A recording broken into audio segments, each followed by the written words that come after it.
तो आ जाओ इधर ही, कमीशन ब्रोकरेज। अपन पढ़ के रहे जनरल इंश्योरेंस, जीआईसी, एलआईसी हो गया अपना, जीआईसी कवर कर रहे थे। कमीशन ब्रोकरेज में अगर देखोगे तो मेजरली ये किसकी इनकम होगी, कमीशन ब्रोकरेज। कमीशन किसको मिलता है, एजेंट को। इंश्योरेंस एजेंट जो है उसका कमीशन बनेगा। तो commission is use for the payment of consideration to get direct business, जिसके थ्रू अपन बिजनेस एक्वायर कर रहे हैं उसको कुछ तो पेमेंट देंगे, और वो जो पेमेंट दे रहे अपन फॉर द कंसिडरेशन, ये पेमेंट क्या कहलाएगा, commission. Commission received on amount of premium paid to a reinsurer. मतलब री इंश्योरर और री इंश्योरेंस मैंने अगर कल बताया होगा तो क्या था। री इंश्योरेंस मतलब अगर मान लो मुझे लग रहा है at any point of time कि मैं इतना रिस्क बियर नहीं कर सकता हूँ, तो एज अ इंश्योरेंस कंपनी मैं किसी दूसरे इंश्योरेंस कंपनी को अपना रिस्क ट्रांसफर कर दूंगा in consideration of premium as well. कि जो ही मुझे 100 रुपए प्रीमियम मिला था और मुझे मान लो 40% रिस्क ट्रांसफर करना है, तो मैं 100 रुपए में से 40 रुपए उसको प्रीमियम भी दे दूंगा और रिस्क भी ट्रांसफर कर दूंगा। इन केस नाउ अगर कोई क्लेम आएगा, अगर 1000 रुपए का क्लेम भी आता है, तो 400 वो बियर करेगा, 600 मैं बियर करूंगा। तो ये बोल रहे commission received on amount of premium paid to a reinsurer. तो प्रीमियम मैंने किसको पे किया है, premium paid to a reinsurer is termed as commission on reinsurance accepted. मतलब कि देखो क्या हो रहा है, मान लो एक इंश्योरेंस कंपनी थी, इसने दूसरे इंश्योरेंस कंपनी को अपना रिस्क ट्रांसफर कर दिया, रिस्क यहाँ पे ट्रांसफर हो गया है, तो क्या मुझे प्रीमियम मिलेगा, क्या मुझे प्रीमियम रिसीव होगा, सॉरी प्रीमियम देना पड़ेगा उसको। जो मुझे प्रीमियम मिला था, मुझे प्रीमियम मिला था 100%, उसमें से मैंने 40% रिस्क अगर ट्रांसफर कर दिया, तो क्या मैं मेरे को भी उसको प्रीमियम देना पड़ेगा। यस, प्रीमियम मेरे को उसको ट्रांसफर करना पड़ेगा, प्रीमियम ऑल्सो ट्रांसफर 40% मान के चलो, अगर अभी प्रोपोर्शनल की बात करें अगर अपन तो ए ने जो प्रीमियम बी को दिया है ट्रांसफर, अब बी के पास क्या कोई नया बिजनेस आया है, बी के पास नया बिजनेस आ गया, बी के पास थोड़ी ना पहले ये रिस्क था, प्रीमियम मिला ना उसको तो इनकम हो गई उसकी, प्रीमियम मिल रहा है उसको इनकम हो गई। क्या बी को भी अब जो हमने खर्चा बियर किया था, हमने खर्चा बियर किया था कि नहीं, अगर हमको प्रीमियम 100 रुपए मिला था, तो हमने 5 रुपए मान लो कमीशन भी दिया था, कमीशन दिया था एजेंट को, तो हमने खर्चा किया था। तो क्या ये खर्चा अब हम उससे लेंगे नहीं, बी से अगर हम उसको दे रहे ट्रांसफर कर रहे तो हम उससे 5 रुपए का 40% मान लो 2 रुपए कमीशन भी लेंगे। यस और नो। तो जो बी को अपन बिजनेस दे रहे हैं, हमने बिजनेस एक्वायर किया था, बिजनेस किसका था, हमारा, हमने रिस्क ट्रांसफर किया, चलो प्रीमियम भी दे दे रहे तुमको, प्रीमियम दे रहे, लेकिन तुम्हारे पास तो नया बिजनेस आ रहा है ना, कुल मिला के तुमको कमीशन हमको देंगे। और ये जो कमीशन मिलेगा, ये कमीशन इसको क्या बोलते हैं, कमीशन ऑन री insurance accepted and is reduced from the amount of commission expenditure. तो ये जो 5 रुपए जो तुम दिखा रहे होंगे, 5 रुपए, उसमें से 2 रुपए दिखा के तुम्हारा कमीशन कितना दिखेगा, 3 रुपए, राइट। तो ये तुम्हारा हुआ कमीशन ब्रोकरेज। अपन को मान के चलो री इंश्योरेंस कंपनी से कमीशन मिल रहा है, कमीशन मिल क्यों रहा है, क्योंकि हमने उसको बिजनेस दिलाया, हमने बिजनेस दिलाया ना, we acted like an agent for him. तो कमीशन अगर हमने इनकर किया था तो हम उससे वसूलेंगे भी, हम क्यों बियर करेंगे। सिर्फ यहाँ सब में वही सब बातें आ जाती है, इंटरनल कंट्रोल वगैरह देखोगे तुम अच्छे से ध्यान से, कमीशन से रिस्पेक्ट में, that should be commission should be paid in accordance with the rules and regulation of the company and in accordance with the agreement with the agent। Agreement के हिसाब से पे करो, रूल्स एंड रेगुलेशन कंपनी ने जो भी बनाया, policy rules regulation guideline procedure, उसके हिसाब से पेमेंट होगा। एंड जीएसटी का प्रोविजन, टीडीएस का प्रोविजन, आरसीएम का प्रोविजन, ये सब भी तुमको कंप्लाई करना है। जीएसटी में तुम लोग पढ़ोगे तो रिवर्स चार्ज होता है इंश्योरेंस कमीशन ब्रोकरेज में। टीडीएस का जो 194H में पेमेंट होता है इंश्योरेंस ब्रोकरेज। तो ये सब तुमको ध्यान से कंप्लाई करते जाना है, दैट्स इट। तो commission is generally in percentage terms, right. तो परसेंटेज टर्म्स होता है 2%, 1%, that will be applied to the premium amount. जितना भी प्रीमियम अमाउंट मिलेगा उसका 1% या 2% कमीशन हम एजेंट को ट्रांसफर कर देते हैं। Commission is debited to commission on direct business account. तो डायरेक्टली जो अपना रेवेन्यू अकाउंट होता है, डायरेक्ट बिजनेस अकाउंट जो होता है, अपन उसी के रिस्पेक्ट में खर्चा दिखाते हैं, डायरेक्ट है ये, कोई इनडायरेक्ट खर्चा नहीं है। तो ये पीएनएल वगैरह में नहीं जाएगा, directly revenue account, direct business account में जाएगा ये। और कोई भी ऐसे पर्सन को कमीशन नहीं दे सकते जो कि हमारा एजेंट ना हो, और किसी को नहीं दे सकते, हमारा एजेंट होना चाहिए, इंश्योरेंस कंपनी का एजेंट होना चाहिए। अब देखो ऑडिटर का क्या रोल है, ये इंपॉर्टेंट है ज्यादा, एग्जाम परस्पेक्टिव से अगर 4 नंबर का क्वेश्चन आना है तो ये ज्यादा इंपॉर्टेंट है कि ऑडिटर का रोल क्या बनता है यहाँ पे कमीशन के रिस्पेक्ट में। तो सिंपल सी बात है, देखो याद करने के लिए, कमीशन को मैंने दो पार्ट में डिवाइड कर दिया। ऐसे बहुत सारे कुछ पॉइंट्स है, टोटल कुल मिला के 7-8 पॉइंट। उसको मैंने ऐसे याद रखने के लिए दो टाइप से याद किया है। एक तो कमीशन पेड वाले कितने पॉइंट्स है, दो। और कमीशन अनपेड है तो नॉट पेड है तो दो। अनपेड नहीं, सॉरी, नॉट पेड, मतलब तुमको कमीशन कैसे पे करना है, कैसे पे नहीं करना है। तुमको कमीशन कैसे पे करना है, you should pay as per the rates agreed. जैसा रेट एग्री हुआ है भैया, 1%, 1.5%, जितना भी रेट एग्री हुआ है उसके हिसाब से पे करोगे। And only to the agent who has solicited the business. मतलब ऐसे नहीं किसी को भी अपने रिलेटिव या किसी को भी, भले ही उसको एजेंट बना दिया, लेकिन वो एजेंट ने बिजनेस सॉलिसिट ही नहीं किया, तुम्हारे पास बिजनेस डायरेक्ट आया है। मतलब समझ रहे हो, जो कस्टमर है वो तुम्हारे पास डायरेक्ट आया है, स्टिल तुम एजेंट को कमीशन दे रहे हो, क्यों जबरदस्ती। So you should pay only as per the rates agreed, and you should pay only to the agent who has solicited the business. You should not pay in excess of the limits prescribed by IRDI. IRDI ने जो limit prescribe की उसके ऊपर नहीं जा सकते। IRDI की limits हो सकती है 1% या 2%, इससे ज्यादा कमीशन पे नहीं कर सकते। तो अब तुम्हारे ऊपर, अगर 2% कमीशन है तो you can pay 0.75%, you can pay 1.5%, but you should not exceed 2%, if that is the rate which has been limit which has been prescribed by IRDI. And lastly, you should not pay to the agents who have been blacklisted or fraudulent agent. ये चार point हो गए। Commission पे कैसे करूंगा मैं, as per the rates agreed, and I should pay only to that agent and that agent who has solicited the business, actually solicit जिसने किया बिजनेस उसी को। Commission should not be paid in excess of the limits prescribed by IRDI, and commission should not be paid to the black listed agent और fraudulent agent, right. Then commission outgo जो है, outgo means commission हमारा जो खर्चा है, खर्चा outgo, it should B properly accounted for. And अगर कोई भी केस में रेक्टिफिकेशन की जरूरत है अकाउंट्स की, तो रेक्टिफिकेशन भी कर लेना। तो ये कुल मिला के 6 पॉइंट्स हो गए तुम्हारे कमीशन के। आता है कई बार आरटीपी एमटीपी में भी एग्जाम में क्वेश्चन है, you can also expect to see this in exam as well. एक बार देख लो, 6 पॉइंट सिंपल है। एक पेड के 2 पॉइंट हो गए, एक नॉट पेड के 2 पॉइंट हो गए, और एक नॉर्मल 2 पॉइंट हो गए कि कमीशन आउट को प्रॉपर्ली अकाउंटेड फॉर होना चाहिए और अकाउंट्स का रेक्टिफिकेशन वगैरह भी प्रॉपर्ली हो जाना चाहिए। Clear, right. अब नेक्स्ट आ जाओ, operating expense related to insurance business. Operating expense बोले तो अपने जो भी डेली रूटीन नेचर के जो खर्चे होंगे, इंश्योरेंस बिजनेस से रिलेटेड होने चाहिए। बिजनेस, मेरे बिजनेस के कारण कर रहा हूँ मैं खर्चे, वो सारे मेरे क्या होंगे, operating expense, right. It can also be called as expense of management. तो इसको अगेन ध्यान में रखो, ऑल एडमिनिस्ट्रेटिव एक्सपेंसेस जितने भी है मेरे, ऑपरेटिंग एक्सपेंस है ऑफकोर्स ये। तो ये जितने भी ऑपरेटिंग एक्सपेंस, एडमिनिस्ट्रेटिव एक्सपेंस है मेरे, ये क्लासिफाइड अंडर 13 हेड्स है, as mentioned in schedule 4 forming part of financial statement given under schedule B to IRDAI. Schedule A क्या था, बताओ मेरे को फटाक से। Schedule A to IRDAI regulation बताया हुआ कल वीडियो में। Schedule A to IRDAI regulation क्या था?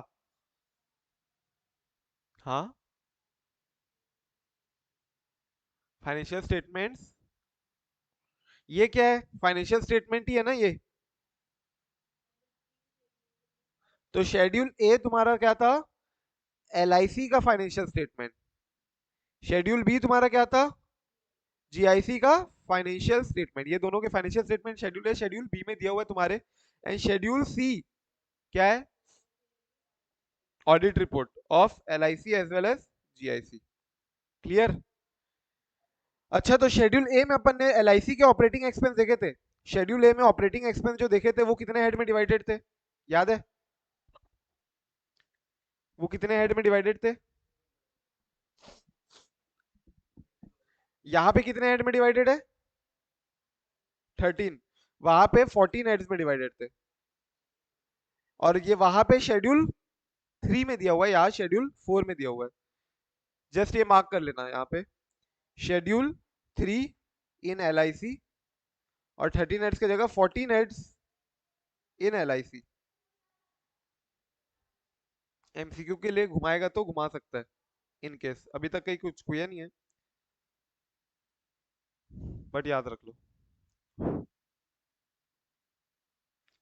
ठीक है, बताते जाओ भाई, सब किया हुआ है। ऑपरेटिंग एक्सपेंस एलआईसी का कितना कितना एक्सेस लिमिट के ऊपर अपने को अलग से सेपरेट हेडिंग दिखानी पड़ती है अदर्स में, मतलब मिसलेनियस करके नहीं जोड़ सकते, अलग से अदर्स में दिखाना ही पड़ेगा तुमको। क्या लिमिट थी? यस वृंदा, बोलो। लिमिट काय की लिमिट की भाई, अगर इतना खर्चा है, इसके ऊपर अगर खर्चा हो रहा है, तो that is to be required to be disclose separately under the heading others. उसको मिसलेनियस करके क्लबिंग करके नहीं चलेगा, अलग से दिखाना पड़ेगा। क्या लिमिट थी? यहाँ पे जो लिखा है सेम लिमिट थी। यहाँ पे जो लिखा है सेम लिमिट थी ना, हाँ तो वही तो मैं तुम लोग को रिकॉल करने के लिए बोल रहा था, देखने थोड़ी ना बोल रहा था। 5 लाख और in excess of 1% of net premium whichever is higher. ठीक है, रिकॉल करना था 5 लाख, 5 लाख या फिर 1% of net premium. Net premium का मतलब बताया था मैंने। नेट प्रीमियम मतलब क्या लेते हैं अपन? प्रीमियम में से री इंश्योरेंस प्रीमियम जो अपन ने दे दिया उसको हटा के, प्रीमियम में से जो री इंश्योरेंस प्रीमियम दे दिया और जो अनएक्सपेक्टेड रिस्क प्रीमियम के लिए जो बना देते हैं, वो जो आखिरी का जो नेट प्रीमियम बचती है। नेट प्रीमियम मीन्स जो प्रीमियम माइनस री इंश्योरेंस प्रीमियम जो बता दिए तुमने, री इंश्योरेंस बिजनेस के लिए तुमने जो दे दिया, बाकी बचा कुछ प्रीमियम जो बचा है, और उसमें अनएक्सपेक्टेड रिस्क रिजर्व हटाने के बाद जो नेट प्रीमियम बचेगा, उसका 1%, नेट प्रीमियम का 1%, नेट प्रीमियम का 1% और 5 लाख। ठीक है, विच एवर इज हायर।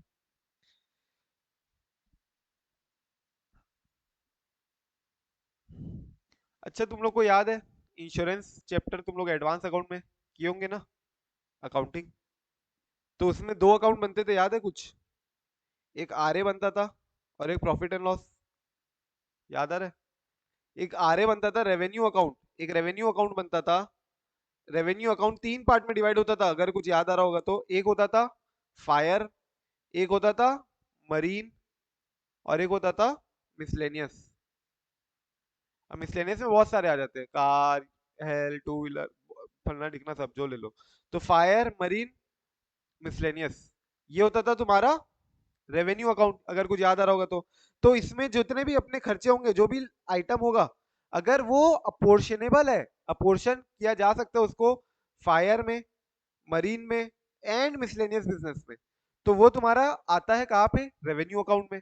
और बचा कुचा जितना भी खर्चा इसमें से बच गया, जो खर्चा, ये जो खर्चा टोटल में से ये खर्चा हटाने के बाद जो बचा कुचा खर्चा है, ये तुम्हारा सीधा कहाँ चले जाता है? प्रॉफिट एंड लॉस में। कुछ याद आ रहा होगा तो तुम लोग ऐसे सॉल्व करते होंगे।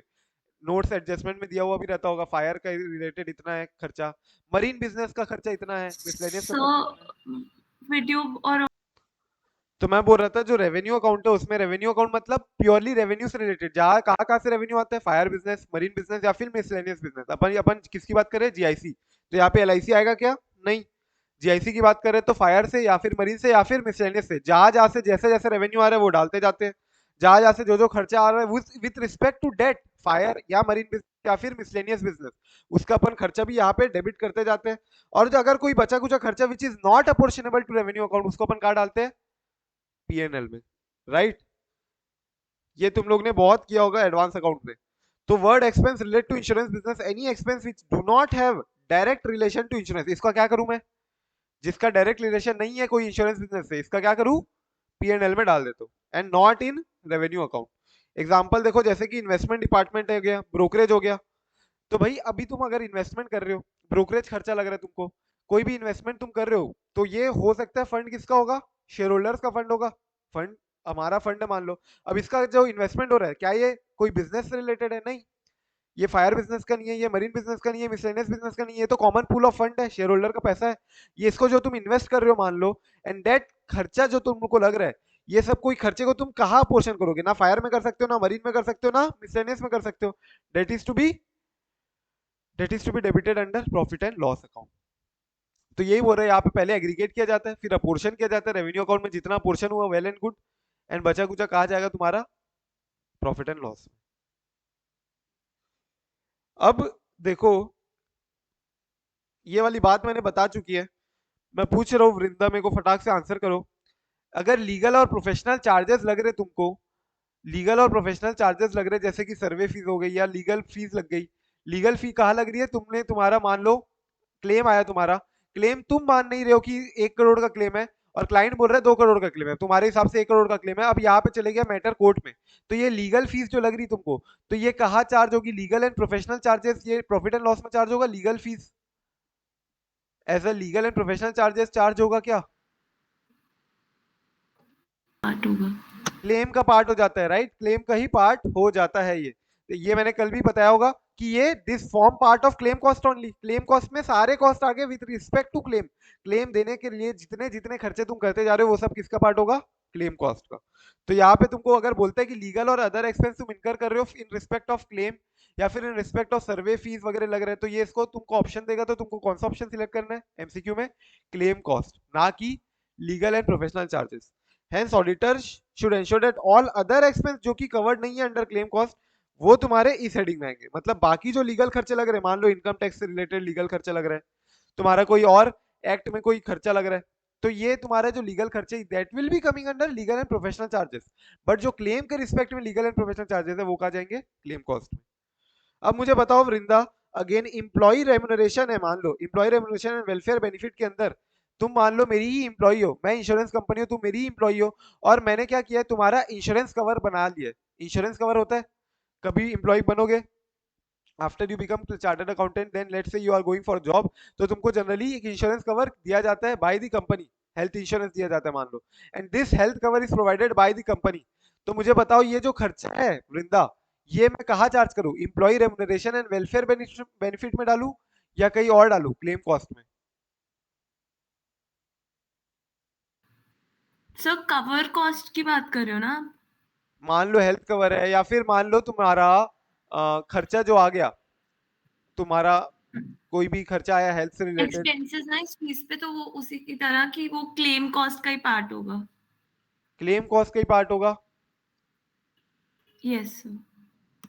कि employ remuneration and welfare benefit, ideally ये क्लेम क्लेम अपन दे रहे कॉस्ट। हैं, but this health insurance cover we are doing it for employees. Employees के लिए कर रहे हैं अपन ये एम्प्लॉय की वेलफेयर बेनिफिट है। इन एवरी ऑर्गेनाइजेशन ये होता ही है, हर ऑर्गेनाइजेशन में होता ही है, एंड एवरी ऑर्गेनाइजेशन ये कहाँ चार्ज होता है? Employ remuneration and welfare benefit में। तो you being no exception, you are also providing for the welfare of your employees only, ताकि एम्प्लॉय जो तुमको कंसिडरेशन दे रहे हैं, एम्प्लॉय तुमको सर्विस दे रहे हैं, तुम उसी का एक कंसिडरेशन तुम उनको दे रहे हो। मतलब ऐसा कुछ नहीं है कि तुमको अलग से, तुम्हारा वो कस्टमर हो गया, वो कस्टमर के रूप में तुम उसको क्लेम कॉस्ट दे रहे हो, या कस्टमर के रूप में तुमने उसका इंश्योरेंस बिजनेस नहीं लिया है। तुमने जो उसको इंश्योरेंस कवर दे रहे हो, तुम उसको जो रिम्बर्समेंट कर रहे हो, that is only and only in respect of जो सर्विस तुमको दे रहा है, वो इंप्लॉय जो सर्विस तुमको दे रहा है उसी रिस्पेक्ट में तुम उसको सर्विस प्रोवाइड कर रहे हो। ये हर कंपनी देती है, तो इंश्योरेंस कंपनी कोई एक्सेप्शन भी नहीं है, वो भी वो हर नॉर्मल कंपनी के रूप में ही ऑपरेट करेगी। कोई दयालु कंपनी है नहीं कि जो अपने मन से तुमको इंश्योरेंस कवरेज दे रही है, राइट? तो this is not to be charge to claim cost, this is to be charge to employ remuneration and welfare benefit only. ध्यान रखना, एमसीक्यू है ये ऑलरेडी, आईसीआई का केस बुकलेट एमसीक्यू। मैं तुम लोगों को केस बुकलेट एमसीक्यूज वगैरह दूंगा तो उसमें दिखेगा ये एमसीक्यू। एम्प्लॉय रेम्यूनरेशन वेलफेयर बहुत इंपॉर्टेंट है, ये वाला बी वाला पॉइंट घुमा घुमा के पूछा है इसमें, ऊपर का और नीचे का तीनों का, और मैच द फॉलोइंग करने बोला था सब मिला के। क्या बोला मैंने? मेडिकल एक्सपेंस रिम्बर्समेंट करो हेल्थ कवर वगैरह के लिए, तो ये किसके रिस्पेक्ट में जाएगा? Employ remuneration and welfare benefit के रूप में ही, ना कि क्लेम कॉस्ट में। लेकिन कहीं हाँ कहीं और का तुम हेल्थ कवरेज का रिम्बर्समेंट कर रहे हो, then that will be claim cost, then that will be claim cost. इसमें ये दो लाइन लिख लो यहाँ पे, non training expense have to be shown separately. Non training expense जो है तुम्हारा, नॉन ट्रेनिंग एक्सपेंस आईसीए का एमसीक्यू भी है ये, non training expense has to be shown separately.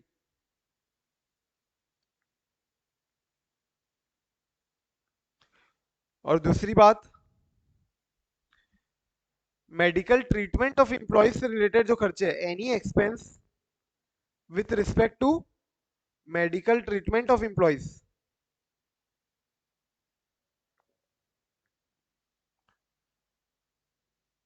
ये कहा इंक्लूड करूं मैं? कहा करूं? हाँ, अंडर दिस हेड ओनली ना, मैं बताया तो, ये लॉजिक बताया कि नहीं? लॉजिक समझ में आया कि नहीं? भाई याद कैसे रखोगे? भाई सर्वे फीस और वो सब हम क्लेम कॉस्ट में डाल रहे थे, सर्वे फीस और वो सब था जो legal charges, legal and professional charges, उसको अपन लीगल एंड प्रोफेशनल में नहीं डाल रहे थे, उसको क्लेम कॉस्ट में डाल रहे थे। इसको क्लेम कॉस्ट में क्यों नहीं डालेंगे? Because this is a consideration which we are giving to our employees who are giving service to us. ये सर्विस जो दे रहे हैं उसी का कंसिडरेशन है, that is part of employ remuneration only. Clear? Yes और नो, ये दोनों इंपॉर्टेंट है, क्लियर हो गया अभी तक?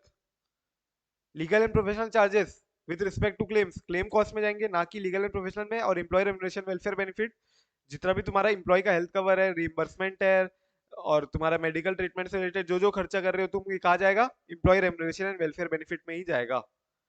और non training expense separately disclose होगी, याद रखना। ट्रेनिंग एक्सपेंस अलग, नॉन ट्रेनिंग खर्चा जो भी है वो अलग से disclose has to be shown separately.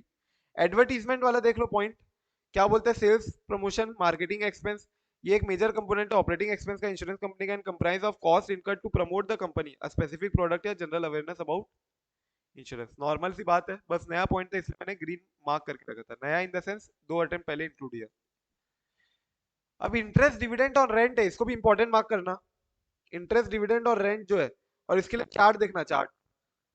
अब जो पॉलिसी होल्डर्स का फंड है, पॉलिसी होल्डर्स का जो फंड है, उसको पैसा जो तुम जहां लगा रहे हो वो तो उस अकाउंट में जाना चाहिए ना। मान लो मेरे कितने बिजनेस है टोटल, मैंने बताया ना, एक फायर, एक मरीन और एक मिसलेनियस। यस और नो? अब फायर बिजनेस से जो मेरा पैसा आया है, फायर बिजनेस से जो मेरा पैसा आया है, मैं उसको अगर इन्वेस्ट कर रहा हूं, तो ये इससे रिलेटेड जो इंटरेस्ट डिविडेंड वगैरह जो भी मिल रहा था, मैंने क्या बताया था, ब्रोकरेज वगैरह खर्चा भी, अगर शेयर होल्डर का पैसा है, शेयर होल्डर का पैसा है, ब्रोकरेज वगैरह खर्चा तो तुम्हारा पीएनएल अकाउंट में जाएगा।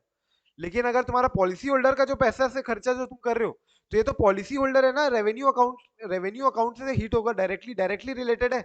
रेवेन्यू अकाउंट मतलब क्या? डायरेक्ट बिजनेस, अगर रिलेट कर पा रहे हो तो, डायरेक्ट बिजनेस से रिलेटेड हो रहा है तो, डायरेक्ट बिजनेस से रिलेटेड हो रहा है क्यों? क्योंकि ये जो रेवेन्यू अकाउंट में जो फायर बिजनेस का जो पैसा आया था, यही पैसे को अपन कहाँ लगा रहे हैं? इन्वेस्ट कर रहे हैं। तो इससे जो रिटर्न आएगा, इंटरेस्ट डिविडेंड, ये कहाँ इन्वेस्ट, ये कहाँ रिफ्लेक्ट होना चाहिए? ये रेवेन्यू अकाउंट में रिफ्लेक्ट होगा। बट शेयर होल्डर का जो पैसा है, जो हमारा पैसा है, ये हम जो इन्वेस्ट कर रहे हैं, इसका जो इंटरेस्ट डिविडेंड मिलेगा वो कहाँ रिफ्लेक्ट होगा? Profit and loss account. I hope it is very much clear, right? Direct policy holder का पैसा है, मतलब that is respect to fire business और मरीन बिजनेस और मिसलेनियस बिजनेस, वो बिजनेस से रिलेटेड है वो, तो उसकी इनकम भी उधर जाएगी, खर्चा भी उधर जाएगा। लेकिन जो normal common common pool of fund है, common pool of fund like common, why do we call it common equity? Share holders fund को अपन कॉमन इक्विटी बोलते हैं, if you have heard it, common equity, because it's a common common pool of fund, right? तो ये भी याद रखना, chart को भी, हो सकता है एमसीक्यू में मिल जाए तुमको।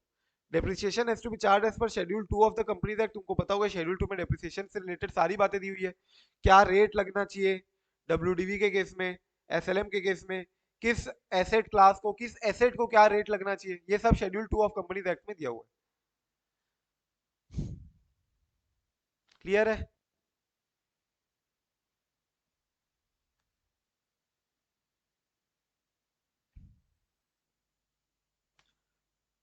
ठीक है?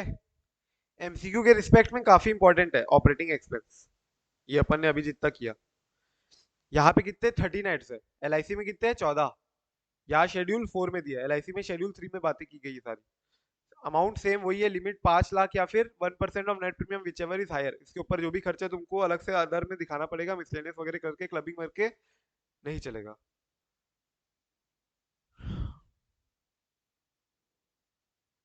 अब इन्वेस्टमेंट्स में देखो, इन्वेस्टमेंट्स बाय जीआईसी,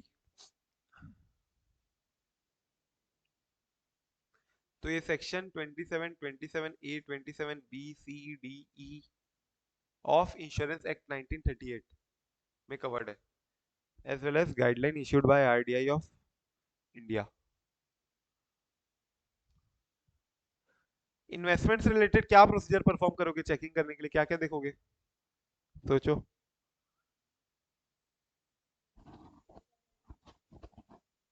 हाँ, असर्शन देखोगे, वैल्यूएशन कैसा हुआ है, इन्वेस्टमेंट का प्रॉपर्ली वैल्यूड है कि नहीं, AS 13 अप्लाई होता है नहीं है यहाँ पे शायद, इंश्योरेंस में पढ़े ना, कल बताया था क्या,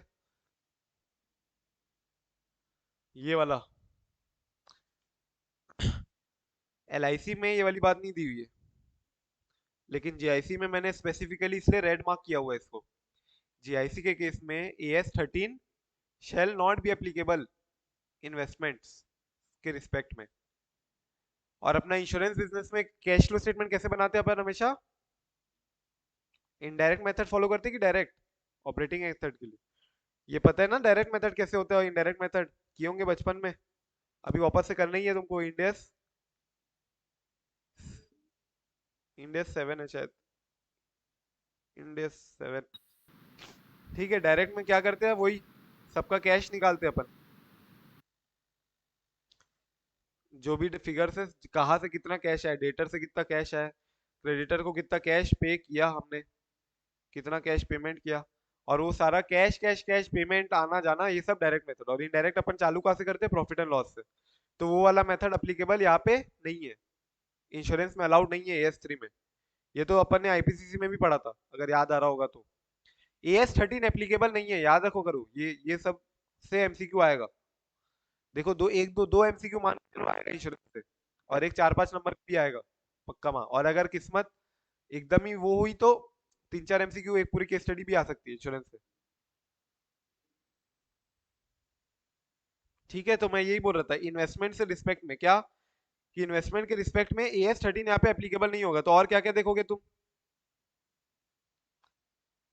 बोलते जाओ भाई कुछ कुछ। एलआईसी में भी देखा है ना अपन ने इन्वेस्टमेंट से रिलेटेड बातें, देखे थे क्या एलआईसी से रिलेटेड इन्वेस्टमेंट्स में बातें? तो सेम वही बात है, एलआईसी में भी अगर पूछेगा तो इस टाइप के ही पॉइंट्स आएंगे, क्योंकि दोनों को मैंने एक ही जगह रखा होगा, उधर से हटा दिया होगा। फिर क्या बोलते हैं देखो, कंप्लायंस तुमको तो करना ही पड़ेगा सारे स्टेट्यूटरी रेगुलेटरी रिक्वायरमेंट का। अब जहां फिजिकल वेरिफिकेशन अगर पॉसिबल नहीं है, जहां physical verification of the scripts is not possible, तो ऑडिटर उस केस में क्या करेगा? बैलेंस शीट डेट में पॉसिबल नहीं है ना, तो कोई और दिन जाके देख लो। बैलेंस शीट डेट में अगर पॉसिबल नहीं है तो बैलेंस शीट डेट से near to as may be practicable कोई और दिन देख लो। ये सेम पॉइंट है बैंक ऑडिट में भी।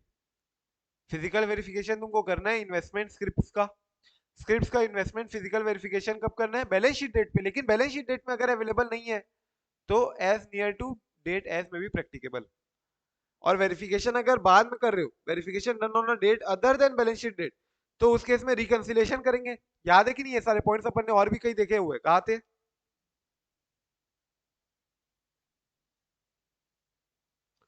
याद आ रहा है? SA 501, SA 501 में देखे थे इन्वेंट्री, इन्वेंट्री से रिस्पेक्ट में कैसे कैसे ऑडिट एविडेंस ऑब्टेन करोगे। तो जो ऑडिट प्रोसीजर था जहां पे तुम बैलेंस शीट डेट पे जा नहीं पाए थे, तो उस केस में था ना ये वाला, याद है? कट ऑफ प्रोसीजर 2 से 3 से डब्ल्यू बनाए थे अपन, 4 से डब्ल्यू बनाए थे, रिटर्न रिप्रेजेंटेशन, वही वाले पॉइंट में तो दिया था। फिर रिकंसिलिएशन भी करना पड़ेगा ना तुमको, तुम बाद में जाके चेक करो तो बाद में ये दिन का है, ये 31 मार्च का है, दोनों का रिकंसाइल करोगे। कितनी इन्वेस्टमेंट खरीदी हमने इस दौरान, कितनी इन्वेस्टमेंट बेच दी इस दौरान। Similarly only genuine investments are produce before him, ऐसा नहीं होना चाहिए फर्जी इन्वेस्टमेंट दिखा रहे।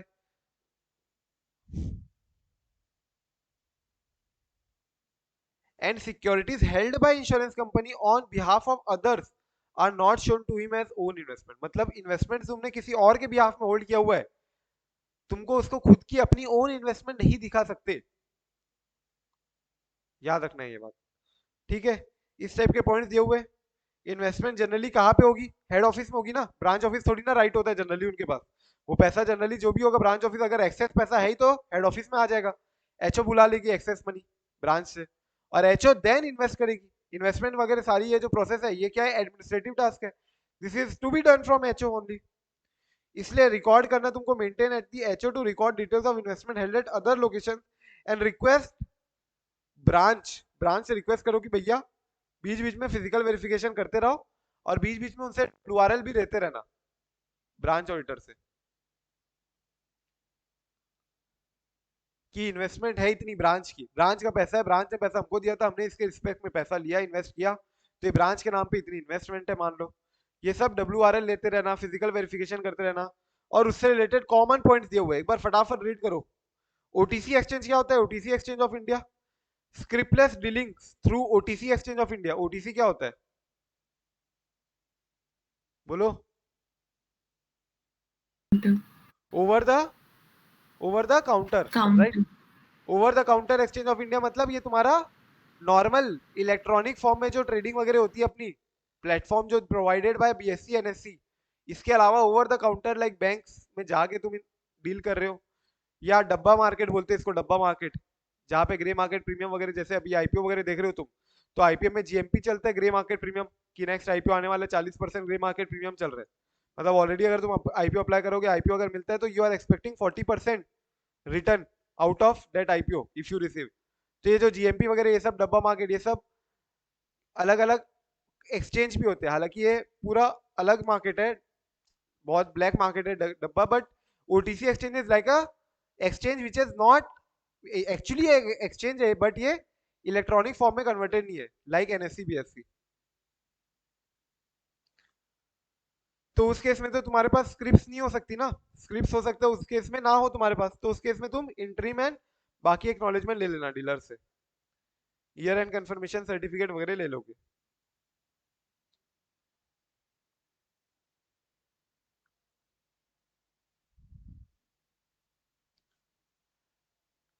अच्छा, इन्वेस्टमेंट वैल्यूएशन मेथड किस टाइप की होती? दो दो इन्वेस्टमेंट वैल्यूएशन मेथड होती ना, एज पर AS13, अगर याद आ रहा होगा तो, वो सब भी दिया हुआ है यहाँ पे।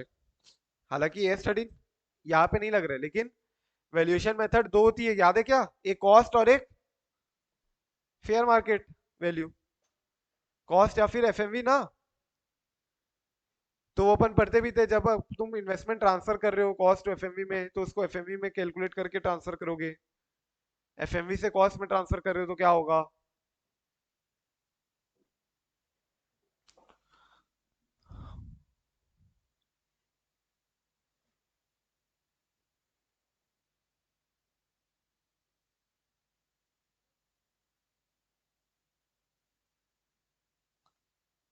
ठीक है, ये कुछ बातें हो गई, थोड़ी बहुत बातें बस तुमको दिमाग में रखनी है फॉर एमसीक्यू पर्पस, अगर आता है तो, क्योंकि इससे 4-5 नंबर के लिए आना काफी मुश्किल, बहुत पॉइंट्स है, कुछ पॉइंट मैंने इंक्लूड भी नहीं किए होंगे हो सकता है, बहुत बड़ा राइटअप है इन्वेस्टमेंट्स का।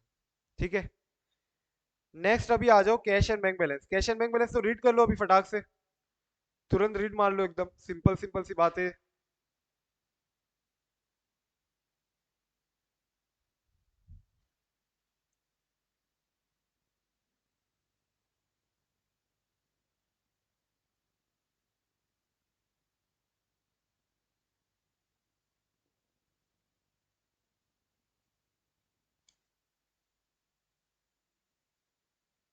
नेक्स्ट बढ़े आगे, outstanding premium and agents balance.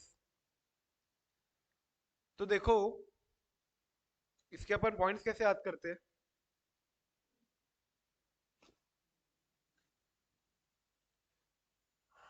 सबसे पहला क्या बोल रहा है, सबसे पहला पॉइंट देखो क्या बोल रहा है, भाई अगर बहुत पुराना ओल्ड आउटस्टैंडिंग प्रीमियम बैलेंस है पड़ा हुआ, तो रीजन पता करो सबसे पहले तो, कि पैसा अभी तक मिला क्यों नहीं। और तुम लोगों को मैंने बताया होगा सेक्शन 64 VA में पैसा नहीं मिला है तो उसके अगेंस्ट में पॉलिसी इशू कर सकते हैं क्या? अगर मुझे प्रीमियम रिसीव नहीं हुआ है तो क्या मैं पॉलिसी इशू कर सकता हूँ क्या प्राची? नहीं कर सकता ना। और प्रीमियम रिसीव होना चाहिए या तो डिपॉजिट, या तो चेक, या एनी गारंटी मिल जानी चाहिए, तो उसके बगैर मुझे पॉलिसी इशू नहीं कर सकता हूँ। तो सबसे पहली बात तो इंक्वायर करो कि अभी तक आउटस्टैंडिंग क्यों है प्रीमियम अमाउंट, और दूसरी बात क्या ये प्रीमियम अमाउंट जो आउटस्टैंडिंग है उसके अगेंस्ट ऑलरेडी पॉलिसी इशूड है क्या, जो कि नहीं होनी चाहिए थी। तो ये पहला पॉइंट हो गया इंक्वायरी करने का। दूसरा हो गया स्क्रूटिनाइज करो और रिव्यू करो control account debit balance. Control account debit balance मतलब क्या होता है समझो, कि भाई डेबिट बैलेंस मतलब हम डेटर को क्या करते हैं, डेबिट करते हैं, तो ये हमारा डेटर हो जाता है ना, जिससे हमको प्रीमियम मिलना है, ये हमारा क्या है, डेटर है। तो डेटर को तुम डेबिट करते जाओगे, डेबिट करते जाओगे, डेबिट करते जाओगे, एक हद होती है, उसके एक कंट्रोल अकाउंट डेबिट लिमिट होती है, उसके ऊपर तुम डेबिट करते जाओगे कि कितना पैसा लेना है लेना है लेना है, पहले लो, अब उसके बाद डेबिट हो, लोगे उसके बाद, तो ये स्क्रूटनाइज करना है, रिव्यू करना है तुम्हारा कंट्रोल अकाउंट डेबिट बैलेंस क्या चल रहा है, अब उसके बाद ही उसको डेटर बनाना। देन फिर क्या बोलते हैं, एग्जामिन इन ऑपरेटिव बैलेंस। अब बहुत पुराना है, बैलेंस इन ऑपरेट हो चुका है, तो उसके लिए क्या ट्रीटमेंट दे रहे हो तुम? फॉर इतना ज्यादा पुराना बैलेंस है तो उसका रखने का अभी तक मतलब क्या है भैया, राइट ऑफ। इतना पुराना बैलेंस रखने का मतलब क्या है, राइट ऑफ करो।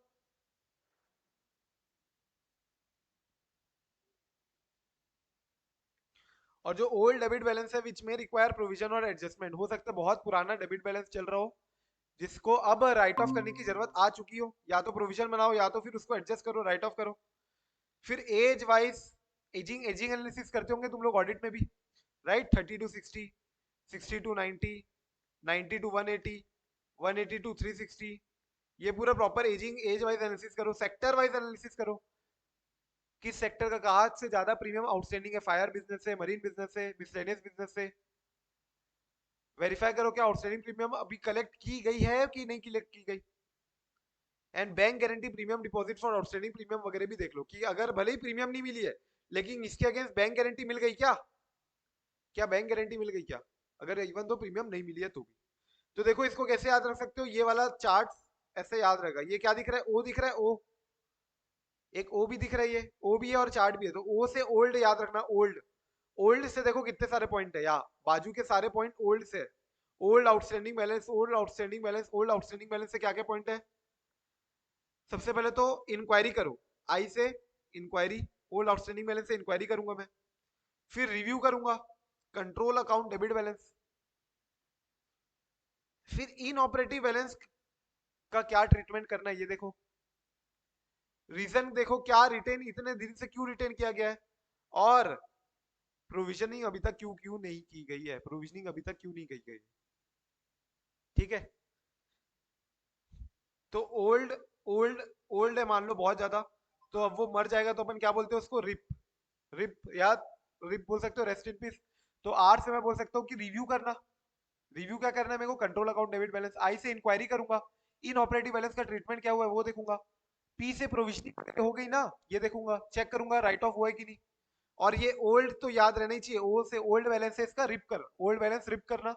और प्लस देखो इसी में तुमको बाकी पॉइंट्स भी इमेजिक मेमोरी के थ्रू याद रख सकते हो।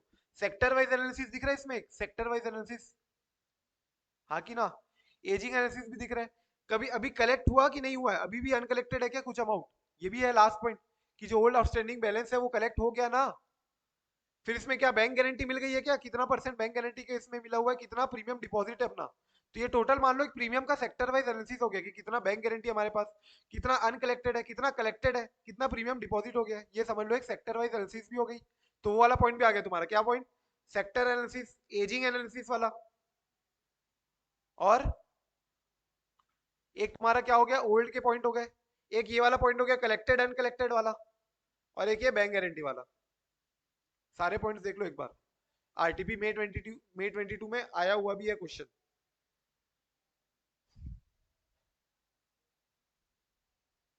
यस और नो।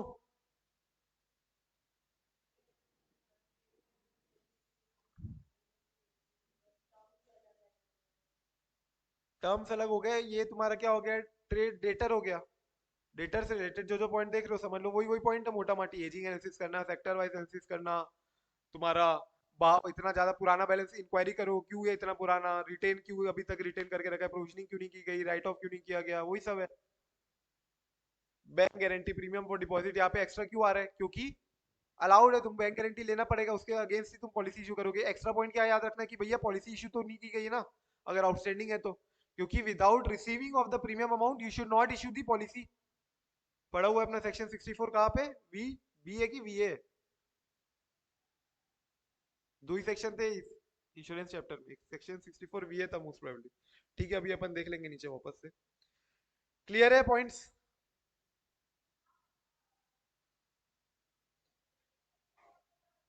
अब प्रोविजन फॉर टैक्सेशन में देखो क्या क्या देखना है। प्रोविजन फॉर टैक्सेशन में क्या क्या देखोगे भाई, जो प्रोविजन एप्लीकेबल है इंश्योरेंस कंपनी का जो जीआईसी बिजनेस कैरी आउट कर रही है उसका देखो वो सब प्रोविजन वगैरह फॉलो हो रही है कि नहीं। पास्ट ट्रेंड चेक करो, पास्ट ट्रेंड क्या है, regarding approach of IT department decision of appellate tribunal, कि भाई पुराना एपेलेट ट्रिब्यूनल ने किसके फेवर में डिसीजन दिया है, क्या हमारे फेवर में डिसीजन दिया है या हमारे अगेंस्ट में दिया है। अगर पास अगेंस्ट में दिया तो प्रोविजनिंग वगैरह बनानी पड़ेगी तुमको, टैक्स बनाना पड़ेगा प्रोविजन का। अगर हमारे फेवर में दिया है तो प्रोविजनिंग फॉर टैक्स नहीं भी बनाओगे तो भी चलेगा, कंटीजेंट लायबिलिटी लेकिन बस शो कर देना, right. Compliance provision of chapter 3 of income tax act, chapter 3 of income tax act याद है क्या तुमको, exempt income, exempt income, exempt income, ये chapter 3 of income tax act था, याद है सेक्शन 10 वाले। ऑडियो वीडियो दोनों ब्रेक। मैं बोल रहा था सेक्शन 10 वाले जो इनकम्स होते थे जो कि एग्जाम्प्ट होते थे वो कहा दिए थे chapter 3 of income tax act में। तो उसका कंप्लायंस हो रहा है कि नहीं हो रहा है वो सब चेक करो। भाई income form part of income होती नहीं है वो सारी इनकम, अगर हमारे इनकम की पार्ट नहीं होती है स्टिल क्या उसके अगेंस्ट प्रोविजन बनाना पड़ेगा क्या? फिर नहीं बनाना पड़ेगा ना। चेक करो क्या income computation relating to foreign branches other income earned outside India is dealt with properly as per डीटीडब्ल्यूए और नॉट। डीटीडब्ल्यूए के अगेंस्ट प्रोविजनिंग करना, डीटीडब्ल्यूए तुम लोग पढ़ोगे सीए फाइनल में जैसे कि, तो रिबेट भी मिलती है कि मान लो तुमने कहीं ऑलरेडी कोई और टैक्स में, जहां पे मान लो तुमने अमेरिका में इनकम कमाई वहां पे ऑलरेडी टैक्स पटा है यार, तुम्हारा टीडीएस कट गया, तुम हो यहाँ के रेसिडेंट मान लो इंडिया के, तो रेसिडेंट को तो सारी इनकम पे टैक्स पटाना पड़ता है चाहे वो कहीं कोई और देश में भी तुमने अगर कमाया हो। ग्लोबल इनकम पे टैक्सेशन लगता है उसको, तो ग्लोबल इनकम पे टैक्सेशन लगेगा। तो क्योंकि उसने ऑलरेडी इनकम वहां पे पटाया होगा तो यहाँ पे भी क्या उसको पटाना पड़ेगा क्या? नहीं। तो जितना तुमने वहां पे पटाया या तो हो सकता है तुमको यहाँ रिबेट मिल जाए या तो तुमको वहां से रिफंड मिल जाए। ऐसा कुछ कुछ प्रोविजनिंग है डीटीडब्ल्यूए जैसी भी तुम्हारी एग्रीमेंट होगी, कंट्री टू कंट्री डिपेंड करेगी। तो वो सब चेक करो। जीएसटी इंप्लीकेशन चेक करो। सेल्वेज वैल्यू पे जीएसटी लगता है on sale of salvage should be seen. क्या चैप्टर 6 से में जो डिडक्शन मिलती है, चैप्टर 6 से में डिडक्शन वगैरह कौन सी हो गई? ये एटीसी, एटीडी, ये जो जो डिडक्शन लगती है ये सब चेक करो। And grossing up of TDS has been for computation of taxable income और नॉट। ग्रॉसिंग अप ऑफ टीडीएस मतलब समझते हो ना क्या? भाई अगर मान लो तुमको इंटरेस्ट इनकम मिल रही है, इंटरेस्ट इनकम इंटरेस्ट इनकम मिल रही है 1,000 रुपए की, इसमें 10% टीडीएस कट रहा है, 10% टीडीएस कट रहा है, तुम्हारे बैंक अकाउंट में कितना आएगा? कितना आएगा? 900 आएगा। तुम इनकम कितनी दिखाओगे? 900 दिखाऊंगा क्या? 1,000 दिखाऊंगा ना, 1,000 दिखाऊंगा इनकम। तो यही बोल रहा है grossing up of TDS has been done for the computation of the taxable income. TDS को ग्रॉसिंग अप करके इनकम दिखाते ना अपन, इनकम थोड़ी ना 900 दिखाते, इनकम तो 1,000 ही दिखाते। तो देखो इसको कैसे याद रख सकते हो। देखो कोई भी सेक्शन का सबसे पहला जो सेक्शन होता है, कोई भी एक्ट का सबसे पहला जो सेक्शन होता है वो कौन सा सेक्शन होता है तुमको पता होगा? This act is applicable to whole of India except Jammu and Kashmir. पहले ऐसा रहता था पुराने एक्ट्स में, अब तो नहीं रहेगा क्योंकि that is also form part of India only. तो this act is applicable only wholly of India, right? कोई भी एप्लीकेबल प्रोविजन है जो भी तुम्हारा मान के चलो। फिर दो से मान लो दो दो आईटी एक्ट के डिसीजन है, तो कौन सा आईटी एक्ट के डिसीजन कौन सा हमारे फेवर में कौन सा हमारे अगेंस्ट में, क्या ट्रेंड चल रहा है ये सब चेक करो। 3 से चैप्टर 3, 3 से चैप्टर 3, 4 से फॉरेन ब्रांचेस, 4 फॉरेन, 4 फॉरेन, 4 से फॉरेन ब्रांचेस। 5 से देखो 5 एस के जैसा दिखता है तुमको, 5 के एस के जैसा दिख रहा है कि नहीं? ये और ये एस के जैसा दिख रहा है, तो सेल्वेज वैल्यू। 6 से चैप्टर 6 से, और तुमको क्या टीडीएस का जो टी है क्या ये 7 के जैसा दिख रहा है?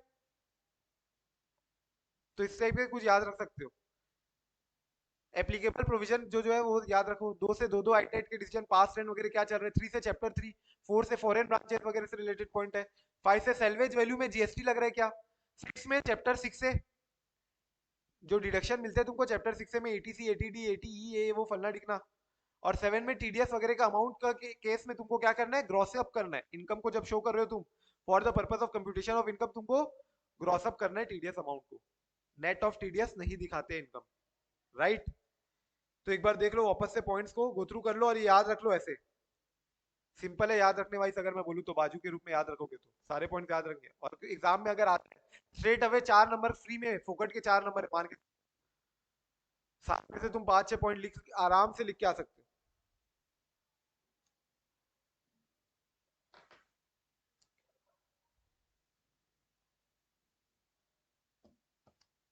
ये सब जो चैप्टर्स होते हैं, इंश्योरेंस हो गया, बैंक हो गया, एनबीएफसी हो गया, this are like simple chapters but you have to retain a lot. तो रिटेंशन के लिए कुछ ना कुछ इस टाइप के तरीके वगैरह करने ही पड़ेंगे। अब पॉइंट्स दिए हुए, नॉर्मली पॉइंट्स दिए हुए एसएम में, तो we have to bifurcate, grouping करो या कुछ और बनाओ याद करने के लिए, कुछ भी करके, क्योंकि डायरेक्ट क्वेश्चन आएगा, डायरेक्ट 4 नंबर 5 नंबर मिलेगा सीधा सीधा। इसमें कोई ऐसा घुमाने वाली बात नहीं आएगी, अनलाइक ऐसे स्टैंडर्ड्स में घुमाएगा जैसे। अब स्टैंडर्ड्स को तुम पूरा कर भी लोगे, हो सकता है क्वेश्चन का आंसर ट्रिगर ना करे even though you remember the answer. But यहाँ पे सीधा सीधा क्वेश्चन आएगा, सीधा सीधा आंसर आएगा। बताओ आउटस्टैंडिंग प्रीमियम एजेंट बैलेंस का ऑडिटर कैसे चेक करेगा? बताओ प्रोविजन फॉर टैक्सेशन में ऑडिटर कैसे चेक करेगा? जनरल इंश्योरेंस कंपनी बात में शुरू में कहानी बकेगा कि ये लिमिटेड है, it is into the general insurance business, ये वो फलना टिकना। As an auditor you have to check provision for taxation, बस। यूआरआर, यूआरआर बनाते थे बचपन में, याद है तुम लोग को? कुछ एडवांस अकाउंट में अनएक्सपायर्ड रिस्क रिजर्व, प्रीमियम में से माइनस करते थे ना, 25% कुछ दिया रहता था एडजस्टमेंट। तो क्यों करते अपन यूआरआर? अनएक्सपायर्ड, अनएक्सपायर्ड रिस्क के लिए रिजर्व बना रहे, अनएक्सपायर्ड रिस्क के लिए रिजर्व। कुछ समझ में आ रहा है?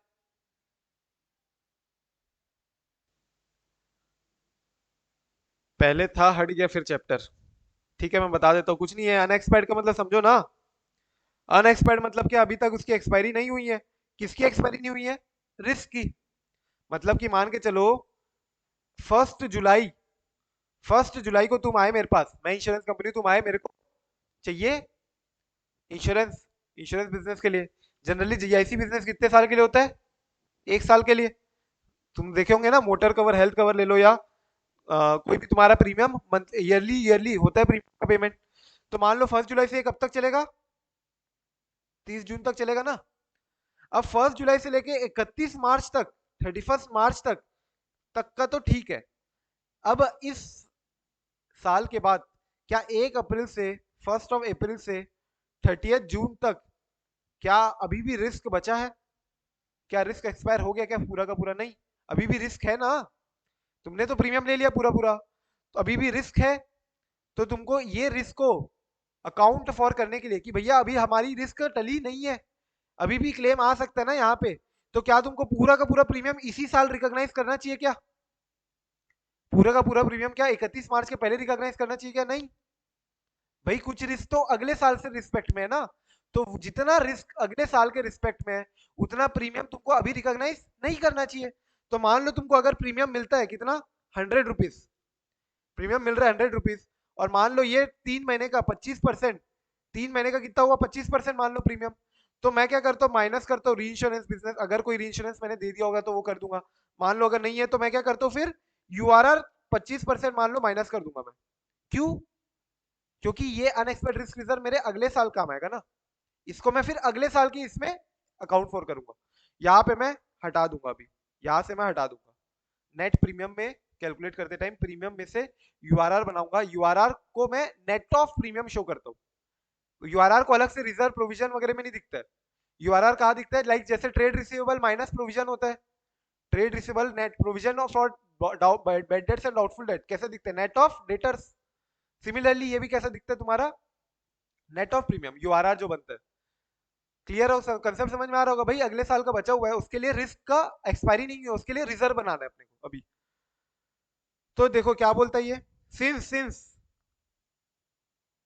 Insurer close their accounts on a particular date, 31 March को क्लोज हो जाएगी तुम्हारी बुक्स ऑफ अकाउंट, सारे के सारे रिस्क जनरली एक्सपायर नहीं होंगे 31 मार्च को। जनरली बहुत सारे पॉलिसीज का एक्सटेंशन होगा on this date beyond following year also, beyond this date भी फॉलोइंग ईयर में एक्सटेंशन होगा। In other words, at closing date there is an expired liability under various policies which में occur during remaining term of policy beyond the year end. तो generally दो method है तुम्हारे पास URL बनाने के। याद रखना कौन से दो मेथड, एक तो प्रोपोर्शनेट मेथड जो जो मैंने अभी बताया। प्रोपोर्शनेट मेथड देख लो, 1 अप्रैल से लेके कितना, 30 जून तक कितने दिन होते हैं? जितने भी दिन होंगे, मान लो तुम्हारा 1000 रुपए और तुम्हारे दिन आ रहे मान लो 91 डेज, तो 91 डिवाइडेड बाई 365 करोगे, जितना बचा उतना यूआरआर बन जाएगा। और दूसरा डायरेक्टली 50% ले लो, दूसरा मेथड डायरेक्टली 50% ले लो। तो ये दो मेथड है, एक क्या हो गया प्रोपोर्शनल नंबर ऑफ डेज के बेसिस में, जिसको अपन क्या बोलते हैं प्यार से 1/365 मेथड, और दूसरा हो गया डायरेक्टली 50% ले लो।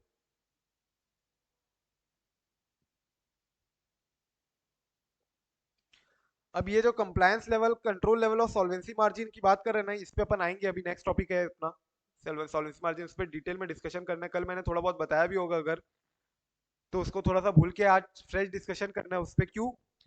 क्योंकि आईसीआई ने थोड़ा गलत दिया हुआ है, अपन सही समझ लेंगे और आईसीआई क्या चाहता है वो भी समझ लेंगे।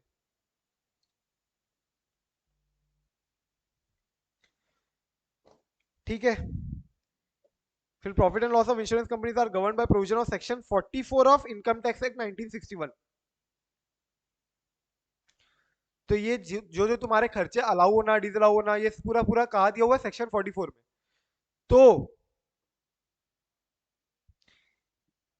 क्रिएशन ऑफ यूआरआर क्या ये अलाउ करता है क्या? Computation of profit and loss of general insurance business provides for creation of URR as prescribed under rule 60 of IT rules. मतलब कि ये जो मैं यूआरआर बनाऊंगा, क्या ये यूआरआर मैं इनकम टैक्स में भी डिडक्शन ले सकता हूँ क्या? ले सकता हूँ ना, दिया हुआ है। हाँ, तुमको अलाउ किया है। तुम यूआरआर जो बना रहे हो, क्रिएशन ऑफ यूआरआर, वो तुम कैसे करोगे? As per section 44 of income tax act जैसा दिया हुआ है, और read with rule 5 of first schedule to income tax act. तो जैसा तुमको वैसा कंप्यूटेशन बनाने बोला है ना, जैसा यूआरआर वैसे बनाने बोला है, उतना यूआरआर तुमको अलाउ हो जाएगा, ऐसा खर्चा अलाउ हो जाएगा। तुमको पूरे 100 रुपए इनकम में टैक्स नहीं पटाना पड़ेगा। फिर जितना यूआरआर बनाओगे वो माइनस करके जितनी इनकम दिखेगी उस पर टैक्स पटाओगे। गेटिंग इट और नॉट? एंड ये रूल के हिसाब से कितना दिया देख लो, इनकम टैक्स एक्ट रूल के हिसाब से कितना दिया हुआ है। फायर एंड मिसलेनियस के लिए 50% ऑफ नेट प्रीमियम इनकम, और मरीन इंश्योरेंस बिजनेस के लिए 100%। तो तुम लोगों ने ट्रिपल आर मूवी देख ली क्या? ये दिख रही ट्रिपल आर? तो इसमें एक फायर होता है और एक वाटर होता है ना, तो अपना भी क्या है, एक फायर है और एक मरीन है। फायर और मिसलेनियस के लिए 50% है, मरीन के लिए 100% है। मरीन के लिए 100% है, फायर के लिए 50% है। तो तुम कैरेक्टर के हिसाब से याद रख सकते हो, और नहीं तो एकदम सिंपल है याद रखना। देखो, मरीन बिजनेस में जनरली क्या होगा, मरीन बिजनेस में क्या होगा, मान लो 28 मार्च को तुमने इंश्योरेंस करवाया, ठीक है, कि मेरे को चेन्नई से माल भेजना है कोच्चि तक, या अंडमान या श्रीलंका, जो भी इंटरनेशनल वाटर जा रहे हो तो श्रीलंका चल दो, या अपने इंडिया में चेन्नई टू कोच्चि तक माल भेजना है मेरे को।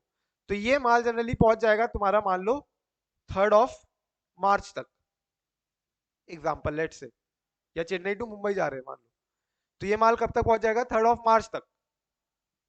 तो भाई ये है कितने दिन का? टोटल है ही 4-5 दिन का। तो तुम इसमें यूआरआर बनाने में क्या, 6 में से 2 दिन हुआ है, 4 दिन बचा है, तो 4/6 करके बनाओगे क्या? उससे उससे क्या बोलते हैं, ठीक है तुम एक काम करो, अभी तक जब माल वहां पहुंच जाएगा ना, जब तुम अपने आप को सेफ फील कर लोगे, हाँ माल हो गया, अब कोई क्लेम आने की चांस नहीं है, तो फिर उस समय रिकॉग्नाइज कर लेना। अभी जितना तुमने प्रीमियम रिसीव किया है, पूरा पूरा यूआरआर बना दो, पूरा पूरा। अभी तुम्हारी कोई रिस्क नहीं है, आखिरी तक रिस्क हो सकता है मुंबई के पहले पहले डूब जाए, तो रिस्क आखिरी तक है, जब तक पहुंच जाए तब तक तुम्हारी रिस्क खत्म नहीं हुई, मान के चलो 100% बना लो। इनकम टैक्स तुमको क्या बोलता है, 100% यूआरआर अलाउ करता है मरीन के लिए, और फायर और मिसलेनियस के लिए कितना, 50%।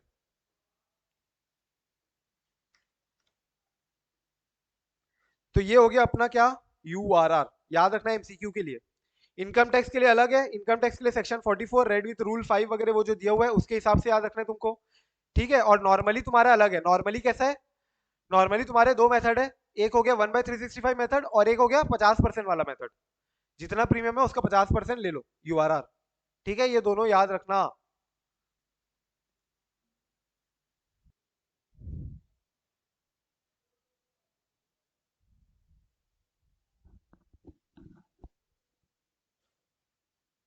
री इंश्योरेंस से चालू करते हैं अब, फटाक से ओवर हो जाएगा ये। री इंश्योरेंस एज सच बताया हुआ कॉन्सेप्ट, राइट। एक होती है सीडिंग कंपनी और एक होती है री इंश्योरर कंपनी। सीडिंग कंपनी मतलब, मान लो मैं ओरिजिनल इंश्योरेंस कंपनी हूँ, मतलब मेरा क्लाइंट है वो, मेरा बिजनेस है, मैंने उसको एक्वायर किया था बिजनेस को।